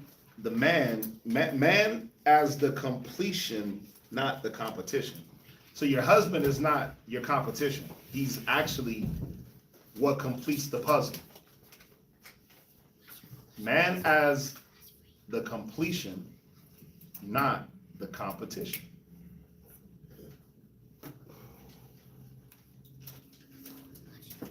Man as the completion and not the competition. He's not your competitor. You gotta stop it. Get some help. Get some help. Stop it. Get some help. Because you know what's crazy? A man is not supposed to be trying to compete with a woman. That's damn asinine. Trying to compete with a woman. Like, there's no competition needed. If we just played our roles, guess what we would do? We would serve the greater good and we'd actually bounce off of one another. So, Birthday hour. yeah, you know, where does the Bible even teach us that a woman is the competition of a man or vice versa? Where does it teach us that? It don't. It teaches us that the woman is a helpmeet, right? And I think, Tower against death. tower against death. How can you compete with that? Well, I'm a tower too. I'm a man. She provides things and you're supposed to provide things, right? But if we're trying to provide the same thing, then there's something that's going to be missing. If we're both trying to be something that one of us is not, then we're gonna be missing something. So the Bible shows us that a man is one thing and that a woman is another thing, and it's not because of just their genders, but it's literally the order that the Most High created, right? So go to Genesis 2:18. And I just quoted it. Go to Genesis 2, verse 18. Genesis chapter 2, verse 18. Go ahead. And the Lord God said, it is not good that the man should be alone. Right. I will make him and help me. So just think about it. If we were meant to be alone and just, oh, nah, I ain't dealing with, and I'm talking about as a whole. I'm not talking about the one or two men that decide they want to be eunuchs. I'm not talking about like a Paul who said, you know what, I'm not going to deal with women. I'm talking about as a society, as a whole. The Most High looked down and said, nah, it's not good that that a man don't got that help. That a man is alone. It's not good because why? Well, you're not going to get nothing done. We might think, oh man, it's easier without the wife and kids. Yeah, some things are. It's easier to move around. It's easier to run here and there. But then, hey, the preparation to move around is where your wife comes in, right? Right. Some of y'all, you depend on your wife for the laundry. If that laundry ain't done, all you looking to do is get dressed. And if you reach into that drawer and ain't no drawers, you stuck. Or socks. Or sock, you stuck. Some of y'all don't even know how to turn on the iron. But she knows what you about to wear because she know you about to go to the mall. Even though she's mad at you for going to the mall because you think you're just gonna be talking to bitches. Yeah, I know. I'm saying it. Yeah, because that's how some of y'all say it. That's how some of y'all say it to your man when he's getting ready to go do what he got to go do, and you throw it out there like that. Like that's all he's doing. It's just hollering at hoes. Right? So some of y'all don't even know how, as men, to iron your own clothing. But she knows what you're about to wear. She know your EO shirt. She know what jeans you had on yesterday. Not to put those out today. And so you hop out the shower, everything's laid out. Boom. She know your work uniform. She knows. She know what lunch you want to eat. She knows your leftover routine schedule. She knows all that. She's dynamic in that way. But guess what she's doing? She's literally fulfilling that role that the Most High put her in. He created her for. Right? She's literally fulfilling the role. And all you got to do is what? How about the shower? Throw on your clothes, right? Brush your teeth, unless she brush your teeth for you. You like Hakeem and, you know what I'm saying? Unless she brushing your teeth for you and drying you off. Yes, me lord. She ain't doing that though. Because while you're getting dressed to go do what you got to do, she's snarling and mad and upset. Like, see, he just... Right? So while you hop out the shower, all you got to do is get dressed, grab your stuff. shalom, babe. She give you that little half-ass kiss because she's mad, and then you slide off and go do what you gotta go do. But think about how much alleviation she offers in doing her job, and how much alleviation he offers by doing his job. There's an alleviation on both ends, right? But then if the alleviation is happening on one end, but then the snarling is compiled onto that, There's no which alleviation. does the what? Causes weak hands and feeble knees. Yep. Because the mind is on And a wounded heart, don't a forget that. wounded heart, because the mind is on, oh, something's wrong with my household. Mm-hmm. It's not even something's wrong with my wife. It's something wrong with my house, because she's a key pillar of the house. One of my pillars is rotting. One of my pillars is rotten. If it topples, the house is gonna start to fall. Yeah, the roof is gonna fall and hit the kids in the head. Right, so I'm supposed to be out fighting the world, right? As men, we supposed to be out conquering, slaying demons, making progress for our family, future progress, laying the bricks, Right. putting the plans into motion, being the action of the plans as well, right? We're not just kings, but we're fighting kings. I mean, we join on the battlefield. We don't just rule from the kingdom. We get on the battlefield. So we're doing all this fight. But then it was like, well, but my house though, it could be crumbling. Something's wrong in the house. And you're like, and you think you fighting, you still doing your thing, but that's in the back of your brain, and because you don't have 100% focus on what you're supposed to be doing, you get blindsided by different things. Because guess what? Your attention is divided. You're double-minded. And a lot of y'all don't even think about that, and that's another way the house is ripped apart, where because he has to divide his mind on what he has to go out there and do day to day, but then part of his mind got to still be at the house with you, meaning because you left, when he left and you were in a bad spirit, but you've been like that for the last month, 2 months. Every day he goes out there, he's not going out there in full mental capacity. So you're literally allowing your husband, because you don't want to communicate, because you want to hold on to the wrong things, because you want to have a slanted eyesight, you allow your husband to go out in the world vulnerable. So it doesn't matter, there's not enough leftovers in the world to fix that. I don't care how many sack lunches you pack. I don't care how many oranges you give him in the bag, how many Celsiuses, how much water you bring. None of that matters when when he can't go into the battle fully mentally full to fight. No man that warreth entangleth himself in this life. God. Why? Because as soon as he starts thinking about his house and what's going on over there, he gets a bullet to the dome. Done. Right? He gets a bullet to the head. Yeah.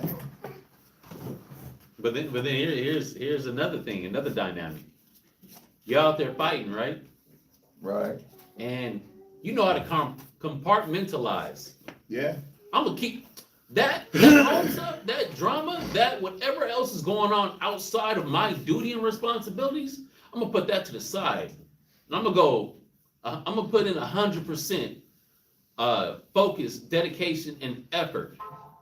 Tend to the Most High without distraction. With what's in front of me. With what's in front of me, Mm-hmm. right? Mm-hmm. So then, did you miss me, babe? Did you miss me? Like, well, hold on. I was focused on the duty and the service because I had to. I got it, because if I'm focused on missing anything or what's happening at the house, were you thinking about me today? So now you gotta feel bad because you didn't have. Because you didn't think about her. Because you didn't miss her. Because your mind wasn't in the house. Your mind was at war with spiritual warfare, physical warfare. So yeah, okay. So then now you're pre-gamed to have a wounded heart, weak hands, and feeble knees for the next day. Oh man. Get money on the damn edge. Oh, back.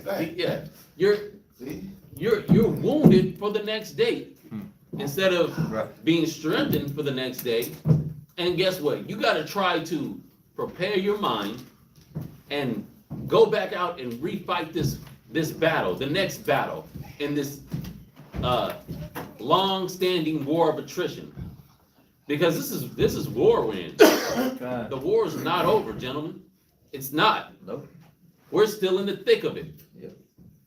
And if you getting tired now, if you're getting faint-hearted because of outside influences that are not spiritual, that are not of the Holy Spirit, not of the Spirit of the Most High, you're gonna lose. You're gonna lose when you step out. You're gonna lose when you step out to handle what you're supposed to handle. And guess what? You're gonna lose twice when you come back home. You had your hand up, sis? Yes, just talking about that, I remember it was a couple of months ago, and I was at work, and my husband came to visit me, at my job. And, a couple of the teachers that I was working with, they were like, why he come up here, was he checking up on you, whatever? Nah. And so I was like, no, he, brought me lunch, whatever. And so one of the teachers, she was like, well, my husband used to do that with me when he was cheating. And that's all he does. That's all he does is cheat. He pays the bills and everything, but all he does is go out and cheat over me and look at other women all the time. But then he expects me to respect him, and I don't respect him. So, that part, when there is an influence, the women on the other side, you get that too, where women would do certain things or say certain things. And he's like, well, why did he come up here? And it was like the whole classroom was like, why did he come up here? He never been up here before. Is it because of what you have on? And you getting thick and and I'm like, oh Lord.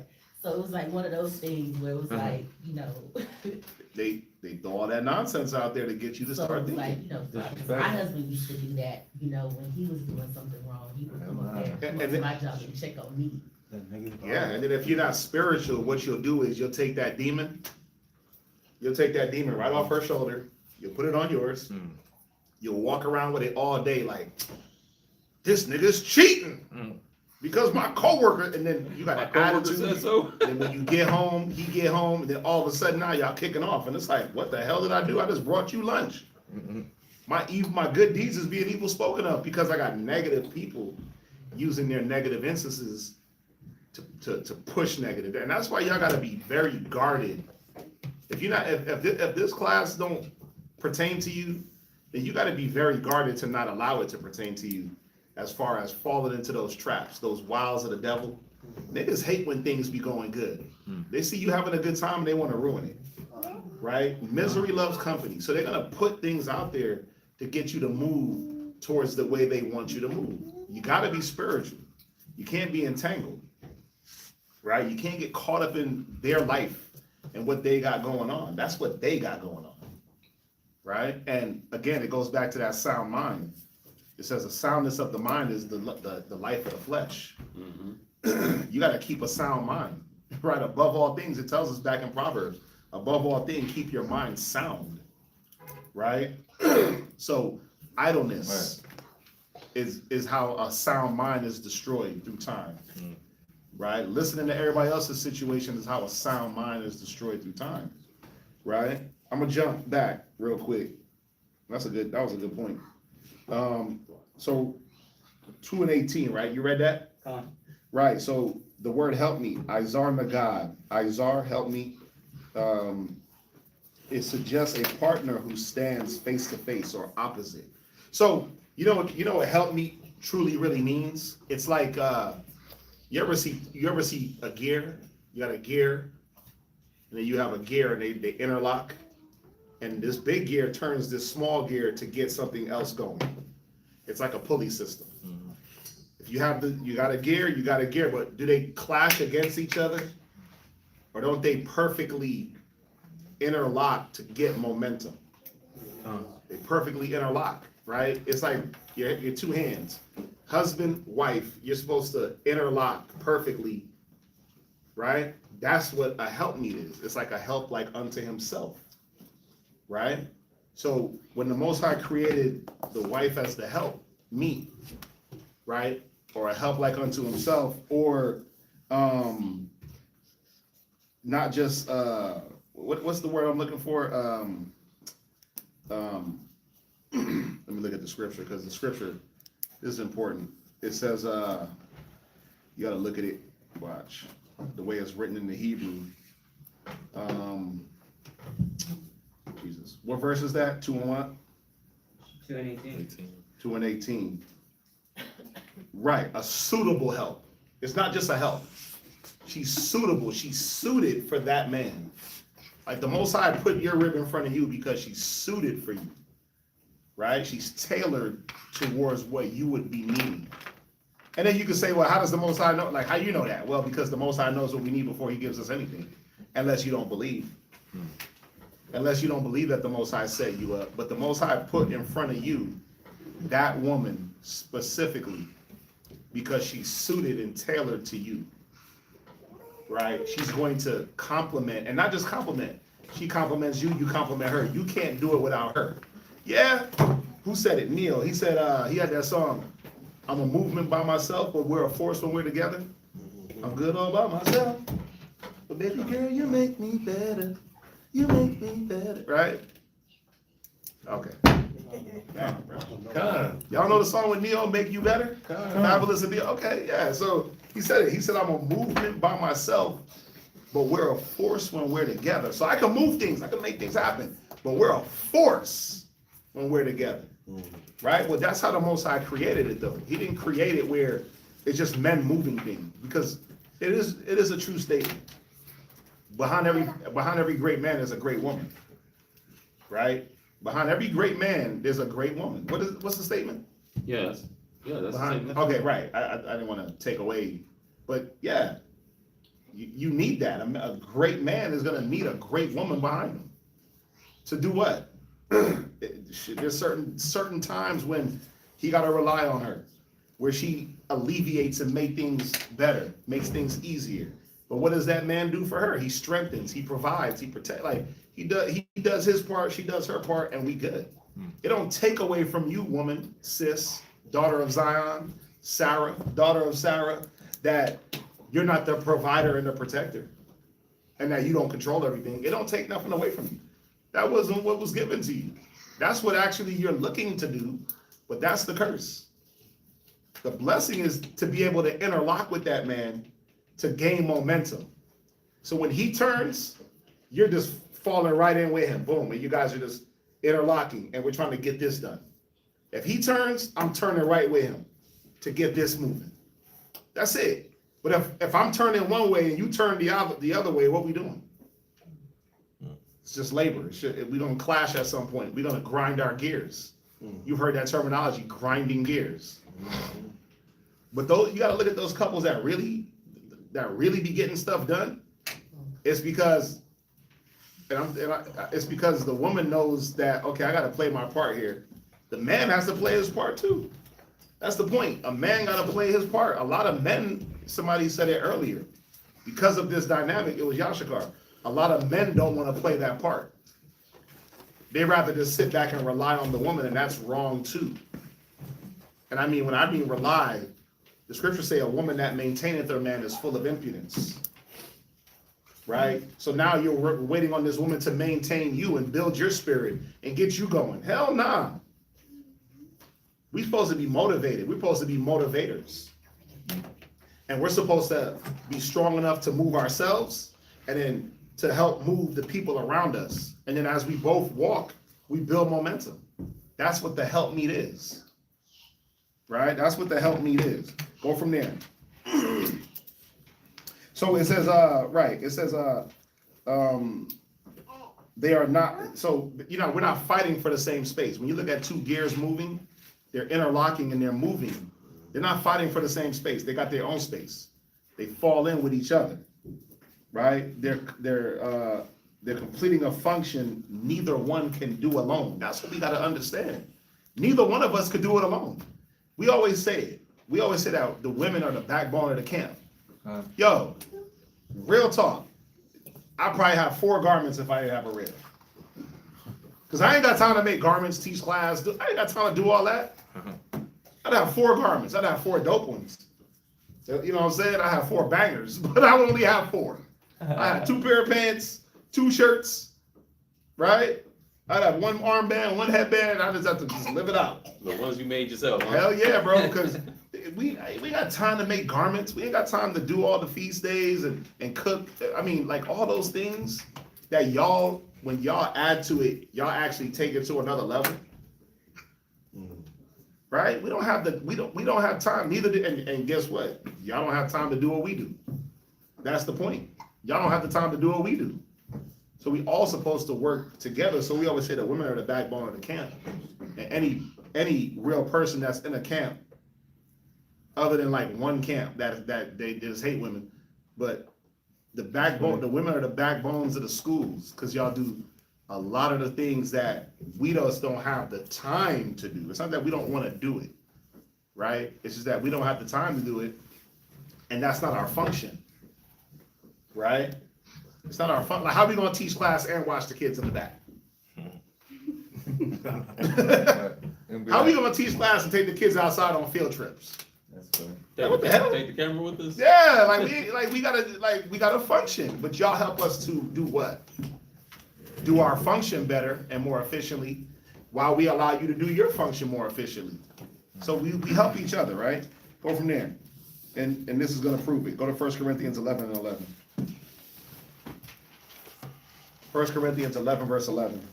Somebody else hold 1 Corinthians. Ecclesiasticus 36 and 24. 1 Corinthians 11 and verse 11. 1 Corinthians chapter 11, verse 11. Nevertheless, neither is the man without the woman, Come on. neither the woman without the man Come on. in the Lord. See that? They're not without each other. This right here is showing a codependence on one another.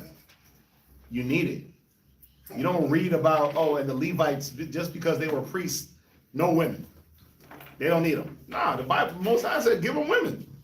Just this type of woman, right? You don't read about like this restriction that the world tells you, that the world is promoting. No marriages. Men are evil. Women are trash. That whole narrative that the world is painting on women is bad, because every woman don't fit into that. The world of the narrative of toxic masculinity that the world is painting on us men. Because you have masculinity does not make you toxic, right? And because you have femininity does not make you toxic. It's how you use it. There are some toxic males out there, but there's, as the saying, toxic females. Right? Toxica, right? But it says, in the Lord. What are you in? Because if you in Kemet or some other weird stuff, then guess what? You don't need no damn man or no woman. Because you got some damn Kemet beliefs that women can get pregnant themselves. So that's boom. You got some other beliefs over here, them spiritual wicked women, they don't believe in having men. They believe in usurping. We're going to put stuff inside the spaghetti, right? We got all that stuff. Bruja. Brujeria. Say it. Bruja. My tongue don't move like that. Sorry.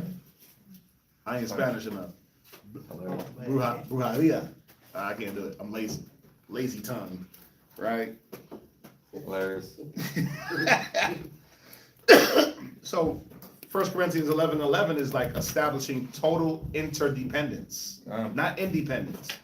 We should be interdependent on one another, meaning I need you just as much as you need me. It's just that we need each other for different things, and that's where we butt heads. You want to be needed for what he's needed for. And bro, you can't be needed for what she's needed for. Be needed for your purpose that the Most High created you for, bro. And you be needed for the purpose that the Most High created you for, sis.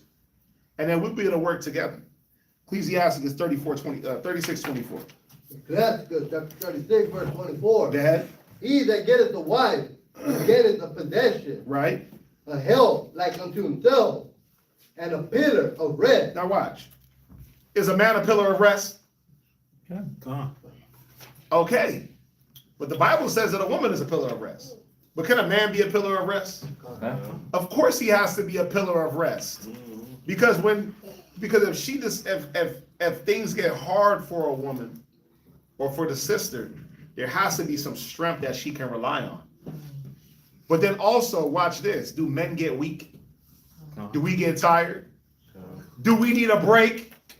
So then she's supposed to provide that. So you see how it's a codependency where I may get tired physically and I need to rest. And she's gonna say, hey babe, I'm gonna make your food, I'll run this, I'll bath water, I'll rub your back. She may get tired mentally, and I might have to say, hey babe, okay, the scriptures say da da da da. Did we both get tired? Yes, mentally and physically. But was I able to instill strength in her through the scriptures in a spiritual sense? Was she able to strengthen in a physical sense?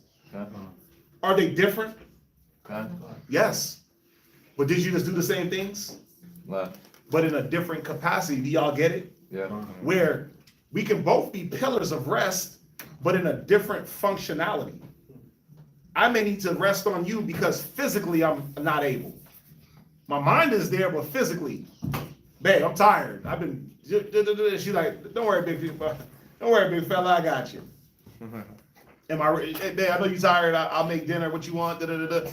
And then she gives me, or she does this a lot, especially when she's off. I'm taking the kids. I'm like, where y'all going? She's like, I'm just gonna give you some rest, get you a break. And I'm like, woo! Right? I be Netflixing and chilling by myself. Right? But she's good for that because she knows my capacity ain't supposed to be with them children the way it is. Right? And that weighs on a man. It's the patience that you have to exude daily to not destroy your children, to not wipe out your offspring.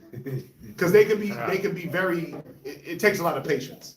Children take a lot of patience, and we're not set up to have that level of patience, but then if you're in that capacity as a man, you just gotta do it. I gotta do it. I gotta be patient, right? But then she realizes that she got more patience than me with the children overall. And she knows when I be at my wit's end, she's like, yeah, you know what? I'm gonna take them, go over here. And I'm like, where y'all about to go? She's like, I'm about to take them run around.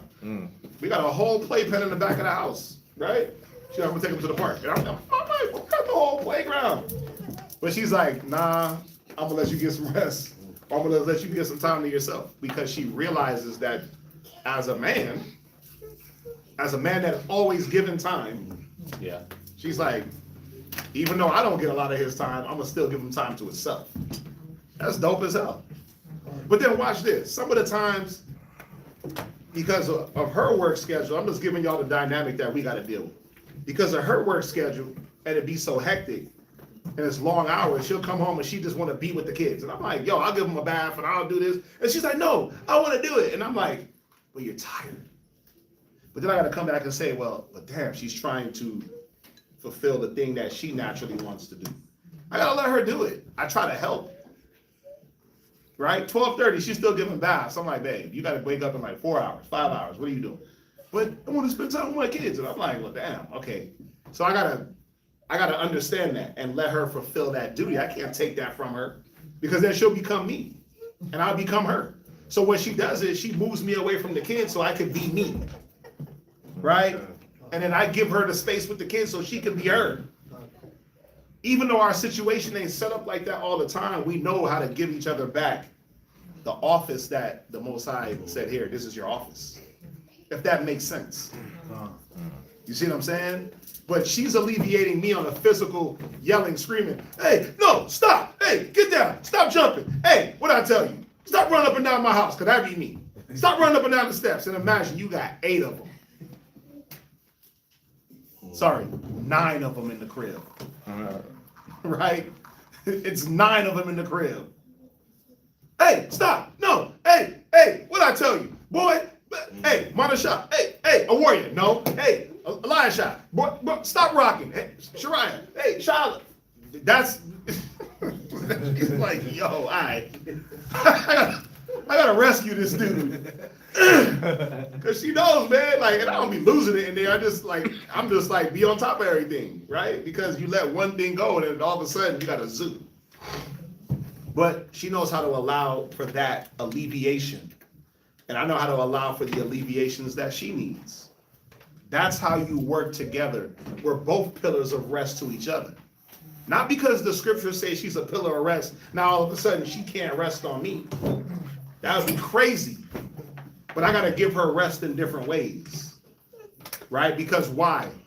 Naturally, as the weaker vessel, what's gonna break down first? The weaker vessel, the capacity.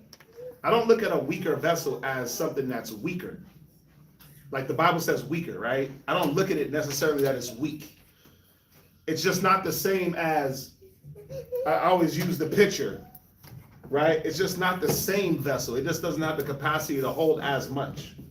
You could have two identical cups the same size. Ain't one weaker? You could have a cup set, you know the cup sets? And they come with different sizes. So imagine a shot glass that looks just like this, same shape, same build, but it's a shot glass. Wouldn't it be considered weaker because it holds less? That's your wife. She just holds less. She can't take on as much as you can take on. She can't deal with the beat down as much as you can take it. The mental, the physical. He about to go alleviate her. See, pillar of rest. Right? And that's how you got to look at it. It doesn't make you a bad vessel because you just can't embody as much. You just weren't made to embody as much. And that's all it is. And then we got to realize that as men, like I could take on more than my rib. I could deal with a lot more than my rib can deal with. Right? I can. Before I start to really untangle, there's a lot I can deal with. A lot I know how to blow off. I know how to ignore stuff. I don't let things get to me. I know how to just let it slide. Where women don't necessarily know how to do that all the way like a man. And then physically, we already know men are just naturally, biologically superior.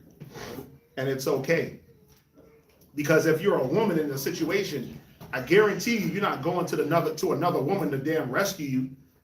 When there's a perpetrator, you're looking for a man, right? You call the cops, you're not looking for a damn 4'11" woman to pull up. You want the biggest brute ass cop to show up to your house to eradicate the intruder. Imagine 911, man, they break into my house, cop pull up, and she 4'11". Like what the? Like how did you make the force? Well, let a nigga 6'3" big built Anthony Joshua pull up. You like hell yeah, you about to get him. I can tell you how, right? I feel protected, right? Imagine even as a woman, you call the cops. You're not looking for another woman to show up. You're looking for a damn man to show up, because you're saying that's his capacity, that's his job. Right? It doesn't matter how even big the offender is. You just want another man to come and put his ass in check. So we gotta really, if you can look at it from that standpoint, then look at all of it from that standpoint. That you ain't built to do what we do, and we ain't built to do what you do. And that's it. But then this is the thing. We can train ourselves to do what you do. We ain't built to sit around with kids and do all that, but I gotta train myself. That's not our job. That's not the office that, you see what I'm saying? But I gotta do it. And I gotta be patient and loving and caring. And I gotta try to emulate my I can't be like her. I try. Right? Go to Tobit.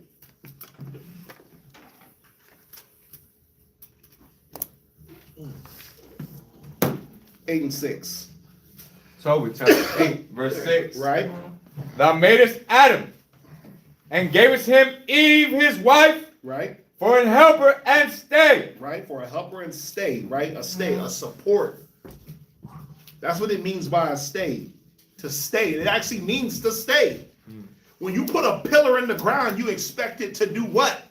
Stay. Yeah, you ain't expecting to put a pillar in the ground and all of a sudden you look up and the thing is gone. So it's showing you what type of woman the Most High created for Adam. And what type of woman the Most High created for you. And what type of woman the Most High created. A woman that was going to stay with her man. That's first and foremost. She wasn't bouncing around with other men. Or other situations weren't going to carry her off. Didn't matter what was going on. Well, it's boring. Nah, I'm going to stay. Well, it's too turned up. Well, I'm here to stay. Well, it's too I'm here to stay. I'm anchored. A helper and a stay. So she was like him, ready to stay. Why? Because we got things to complete. Go ahead.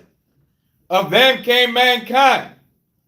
Thou hast said, it is not good that man should be alone. Right? Let us make unto him an aid like unto himself. See that? An aid like unto himself.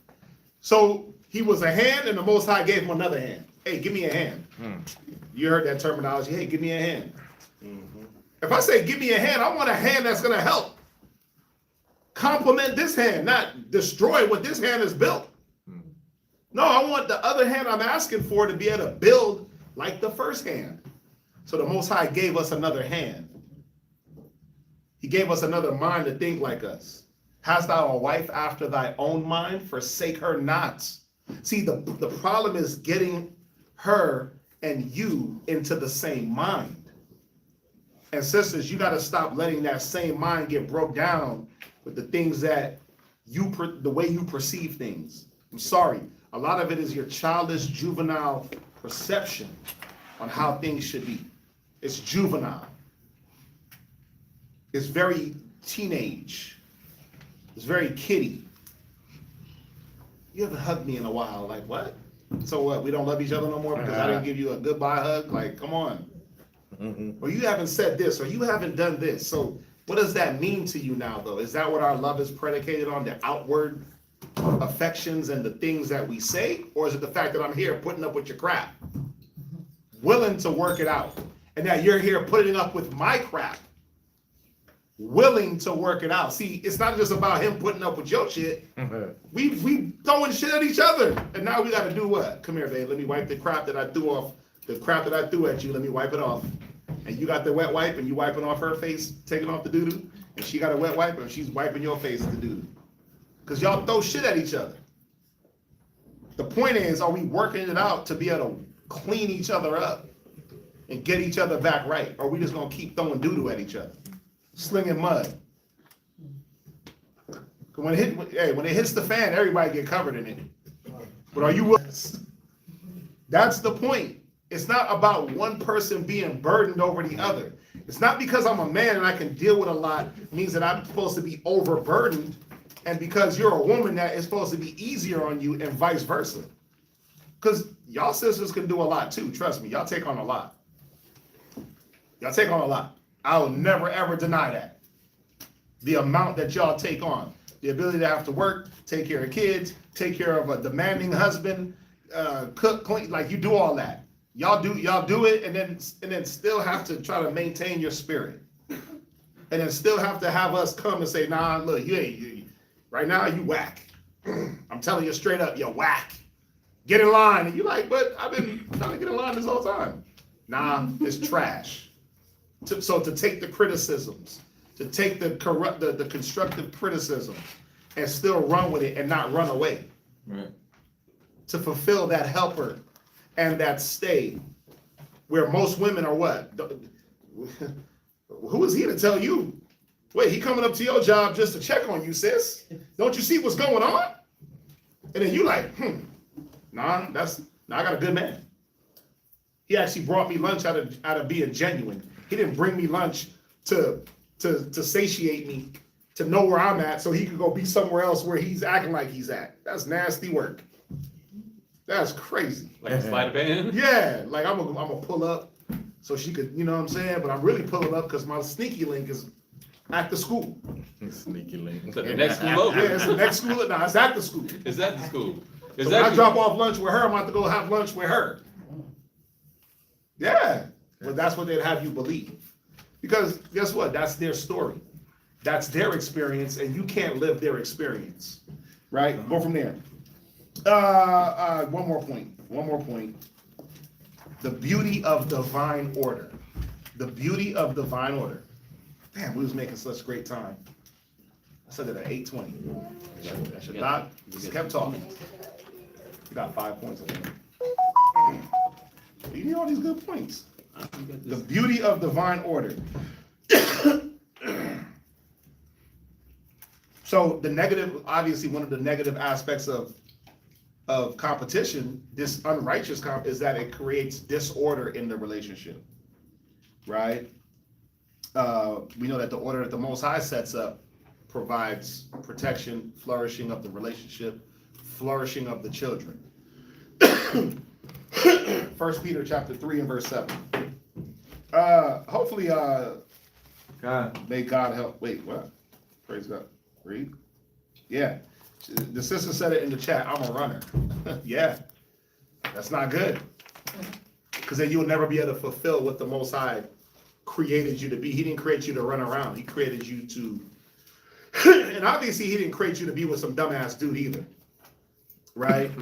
Because that's part of it. A lot of women run from guys because he's not doing what he's supposed to be doing. Right? But that's the point. If we all did what we're supposed to be doing, I have no need to run. I have no need to run you off. You have every reason to stay. You're helping. I'm building. Because how can you be a help to somebody that has nothing to do? He ain't got no business. So what help he need? That's what be killing me about niggas trying to get 3-4 ribs. It's like, bro, you ain't busy. Two ribs. Another rib. For what? You sitting at the crib playing video games. You don't even need one rib. Yeah, I played video games with my kids the other day, and I was like, oh, okay, I'm done after like 2 games. I just let them play. They was having so much fun. But me, I'm like, my mental capacity for that is like so short. Bro, like I downloaded an app on my phone to play a game, and I'll play it like 3-4 minutes. I'm like, I gotta see. I play brain games. That's the only games I play. I gotta play brain games that mess with my brain teasers. But we playing the game. We was all in the room playing the game, having a good old time. I was like, this ain't it. I'm having fun with them though. But I'm like, y'all play. I'm just watching them play, and Mana Shah, a warrior, was destroying this guy. I'm like, damn. How she know how to beat him so well? Mana Shah, she was beating you. I'm like, bro, who won? She's like, a warrior. And a warrior's laying down on her side like this. A warrior in the bed, falling asleep, whooping him in Killer Instinct, just beating him. I'm like, dang, she ain't even. It was funny as hell, man, but it was fun. But the point is, yo, you got brothers talking about video games and the new Madden and this and that and that, but they talking about more than one wife. That is insanity to me. You're not busy. You need more than one wife. not busy. You're not building nothing. You're not building nothing. You ain't doing nothing but building your my player. You building your damn NFL character. You don't need that. That's a amenity of a man that's building. And constantly on the move and constantly having to get this done and that done and that done. And that's what that's about. Like, just because you have the ability to do it don't mean you should.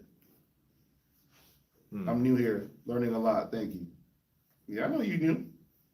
I know. Right? Where we at? 1 Peter chapter 3, verse 7. Come on.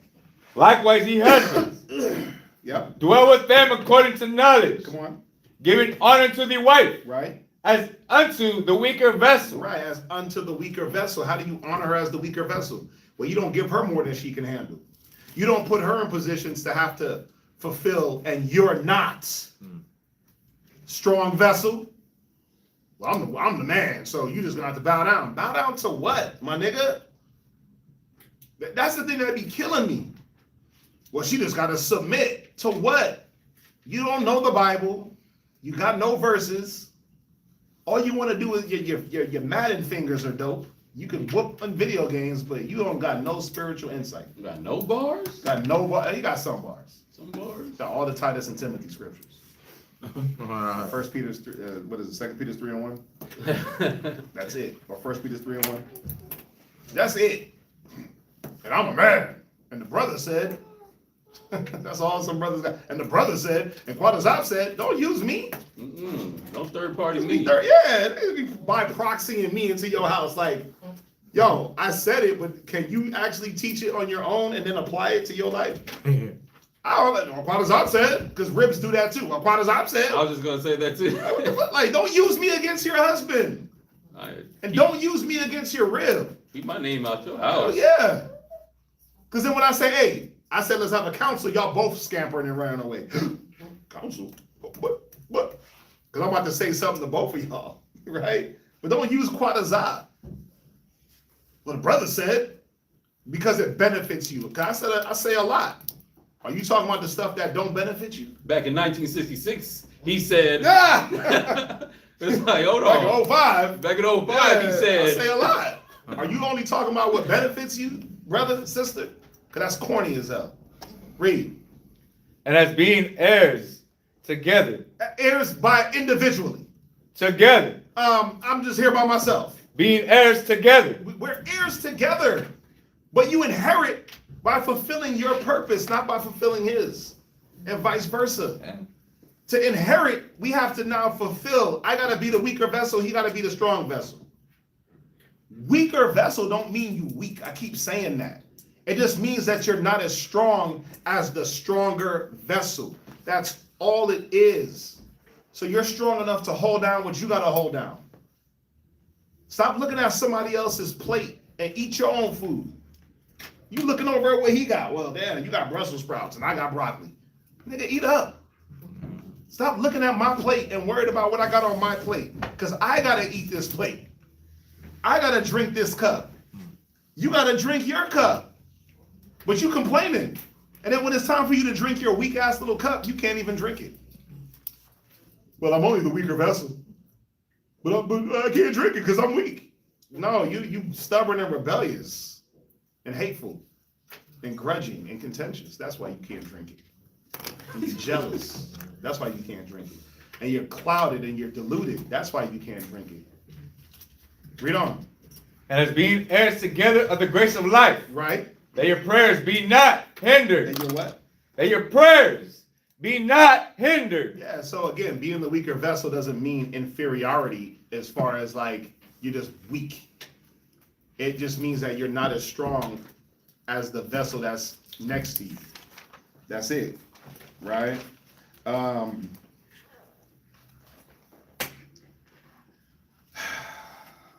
And you got to just remember, if you're competing to be the stronger vessel as a woman, that means that you're trying to step into that man's space. And now you got to be masculine. Now you got to embody all these things that the Most High didn't create for you. If you're trying to be the weaker vessel as a man and take the back seat, bruh, tighten them britches. That's all I'm gonna say. Because again, you got a lot of brothers that's trying to reverse roles. You're trying to role reverse, right? Ecclesiasticus 26:1. Ecclesiasticus. Yeah. Chapter 26, verse 1. Yeah. Blessed is the man that hath a virtuous wife, Come on. for the number of his days shall be double. It shall be what? Double. It shall be what? Double. See what a wife can do to a man? She can double him, but then she could also, she can take him out. She can double his days. Imagine that. A woman, a good woman, doubling a man's days. That means that she has double the benefit. Because now he's in a good space. She's gonna be in a good space too. He's gonna bring you right along with him. Blesses the man. Go ahead. A virtuous woman rejoiceth her husband. She do what? Rejoiceth her husband. That's what a virtuous woman does, and a righteous woman, but a wicked woman breaks him down. A virtuous woman rejoiceth him. I'm so happy I'm with you. I'm happy that we're together. She ain't gotta outwardly always just say that, but you can tell. You can tell that she's happy to be with that man. Because you know why? The first thing that she's doing is she's allowing him to be what the Most High created him to be, the head. She's happy to have that strength. She's happy to have that covering. So she'll play that role. She's not trying to usurp his authority. She's not trying to be him. She's not always what you doing? Where you going? Why? What you mean why? And then it turns into, because nigga, I'm a man, that's why. After a while, he gets frustrated because I'm a man. That's why. When he gotta tell you that, sis, he's frustrated. When he gotta hit you with the I'm a man card, just know, he's exhausted all talking points, right? He's exhausted all rationale. He's exhausted all, okay, let me show you what the Bible say. Oh, she's because I'm a man, now what? And then you read. Verse 3. Right? No, jump down. 14. Verse 14. right? A silent and loving woman is a gift of the So, Lord. You gotta see that. First of all, these first two verses up, that's the opposite of death. This woman provides the opposite of death because she's not in competition, right? She's in completion mode. Remember the title of the class? Completion and not competition. How do we complete each other and not compete with each other? Competition is destruction, completion is life. Go ahead. And there is nothing so much worth as a mind well instructed. Again, this doesn't mean that a woman is weak because she's being instructed. It doesn't mean that she's inferior. It doesn't mean that she does some pick me. It doesn't mean that she don't have a mind of her own. But what she's realizing is that the godly divine order is what? God, Christ, man, woman, child. What's better for the greater good? I'm with this man. I might as well fall in line. It's like believing in the Most High. I believe in the Lord, but I'm gonna just go against everything He says. What that sound like? Rebellion. That sound like Christians. I believe in God. Okay, well then follow the commandments. Oh, we ain't gotta do that. Paul said, like, wait. What's the point of believing? What's the point of trying to align with the Most High if you're not gonna believe what He says? What's the point of being with this man? What would be the point of Christ aligning with the Most High if He just did His own thing? You might as well just do your own thing. That's the point. You might as well be single. Be isolated. Read. Verse 15. Uh-huh. A shamefaced and faithful woman is a double grace, Right. and her continent mind cannot be valued. Read. As the sun, when it ariseth in the high heaven, so is the beauty of a good wife in the ordering of her house. Does the sun rise daily? God. Okay, so what is it showing you? That this is something that can be counted on. A woman ordering her home and that continent mind is something that should be able to be counted on. You know it's going to be there when you need it. You know it's going to appear when it's time. Go ahead. Verse 17. Uh-huh. As the clear light is upon the holy candlestick, Right, that beautiful menorah. Go ahead. so is the beauty of the face in ripe age. Right, it's beautiful. It's decorative. It illuminates the place. Go ahead. This is the point. Go ahead. As the golden pillars are upon the sockets See, of this is talking about the temple, the golden pillars on the sockets, right? It's talking about the tabernacle. Go ahead. silver, Right. so are the fair feet with a constant heart. With a constant heart. Meaning what? She's there to stay. She's fulfilling the purpose. And in her being constant and in her establishing herself, she establishes the house. Right? So again, silent don't mean voiceless. It doesn't mean that she has no voice. Right? It's just, it refers spiritually to a woman that's not contentious with a man. She's not looking to be competitive. Right? Will she voice if she feels, hey, you know what? I think we should do this a little bit better, or this could be added to, or you know what? I don't think we should. Yeah, of course. But she's not going to be clamoring to get into these engagements of fighting and usurping and going back and forth and trying to drain his life force. Right? And what we have to understand is what? All of this equals a woman dying too. If your husband is dying, so are you. So are you, because purposes are not being fulfilled. Right? A woman dies to her true purpose when she spends her energy trying to conquer the space that the Most High has given a man. Right? When we embrace the role of completion, she finds her greatest strength. A man is not a hurdle to be jumped over. Right? He is a pillar to lean against, just as she is a life giver that makes labor meaningful. Men need something to work towards, right? Men need goals to work towards. Like, no matter what, we work towards the Most High, right? Of course, but we work to build the nation. That's why we work, right? We're working for people. We're working to get the women right, get the children right. So, but men need that. We need something to work towards. It can't just be we're working towards the Most High and nah, bro, it don't work like that. Don't over spiritualize it. We need tangibles. Right. And the Most High puts that in front of us by way of our families. One last scripture, Ecclesiasticus 42:24. Ecclesiasticus chapter 42, verse 24. Go ahead. All things are double one. And this is what we gotta always remember, all things are doubled. Go ahead. All things are double one against another. Right? And he hath made nothing imperfect. See, this is the perfection that the Most High has created, that things are doubled. Things have counterparts, men and women. Right? Men and women is the counterpart. This is the perfection. Go ahead. One thing established the good of another. One thing does what? Establishes the good of another. So a man establishes the purpose of a woman, and a woman establishes the purpose of a man. But they're all both established by the Most High. Goes right back to 1 Corinthians 11:11. The man is not without the woman is not without the man in the Lord.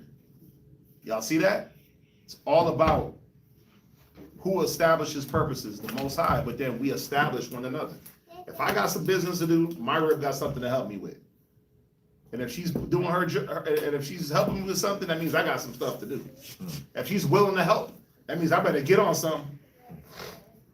You see my point? It goes hand in hand. Go ahead. And who shall be filled with beholding his glory? Those that understand their purpose. That's who will be filled. Those that understand that I can't do it without her, she can't do it without me. I'm not here to take from him, but just to add, and vice versa. Right? And then I had some other stuff in here. I had some steps for transitioning to the mind of completion. Right? Like some actionable steps that you could take. I can read them real quick, and I could always send them out in the chat. Just I send them out in the Houston chat. Action steps for transitioning to completion. Reframe the help meet identity. Right? Reframe that identity where the identity is that you're supposed to be like him by way of fitting in where you both build and gain the momentum to a purpose, right? The world often defines help as being subordinate or just an assistant, right? In the Bible, helpmeet means helper suitable or a completing counterpart. He's gonna put this in the Houston chat, so you don't necessarily have to write it right now. Action. Daily remind yourself that your role is not to do what he does, but to do what only you can do. Your role ain't to be him, it's to do what you can do towards him. Right?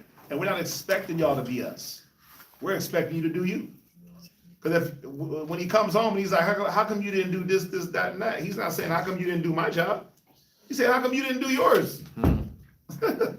Right? Number 2, guard the tongue from plucking down. A wise woman buildeth, a wicked woman plucketh down. Guard the tongue from plucking down. Competition often manifests through sarcasm. One-upping or the public correction of your man. Action. Practice the law of kindness. Proverbs 31:26. How you speak, right? Before speaking, ask, am I saying this to prove that I'm right? So you got to say this to yourself. Am I about to say this so I can prove him wrong? That's competition. Right? Or to make our union, our marriage stronger. Completion. So am I adding to this conversation to strengthen both of us? Or am I saying something because I'm just pissed off and I want to get an opinion out there? That's what you got to ask yourself before you talk. Right? Number 3, value differences as assets and not weaknesses. So what happens is when we start to measure ourselves with each other, that's where the competition arises. Right? Make a list of your husband's natural strength that differ from your own. There should be a list.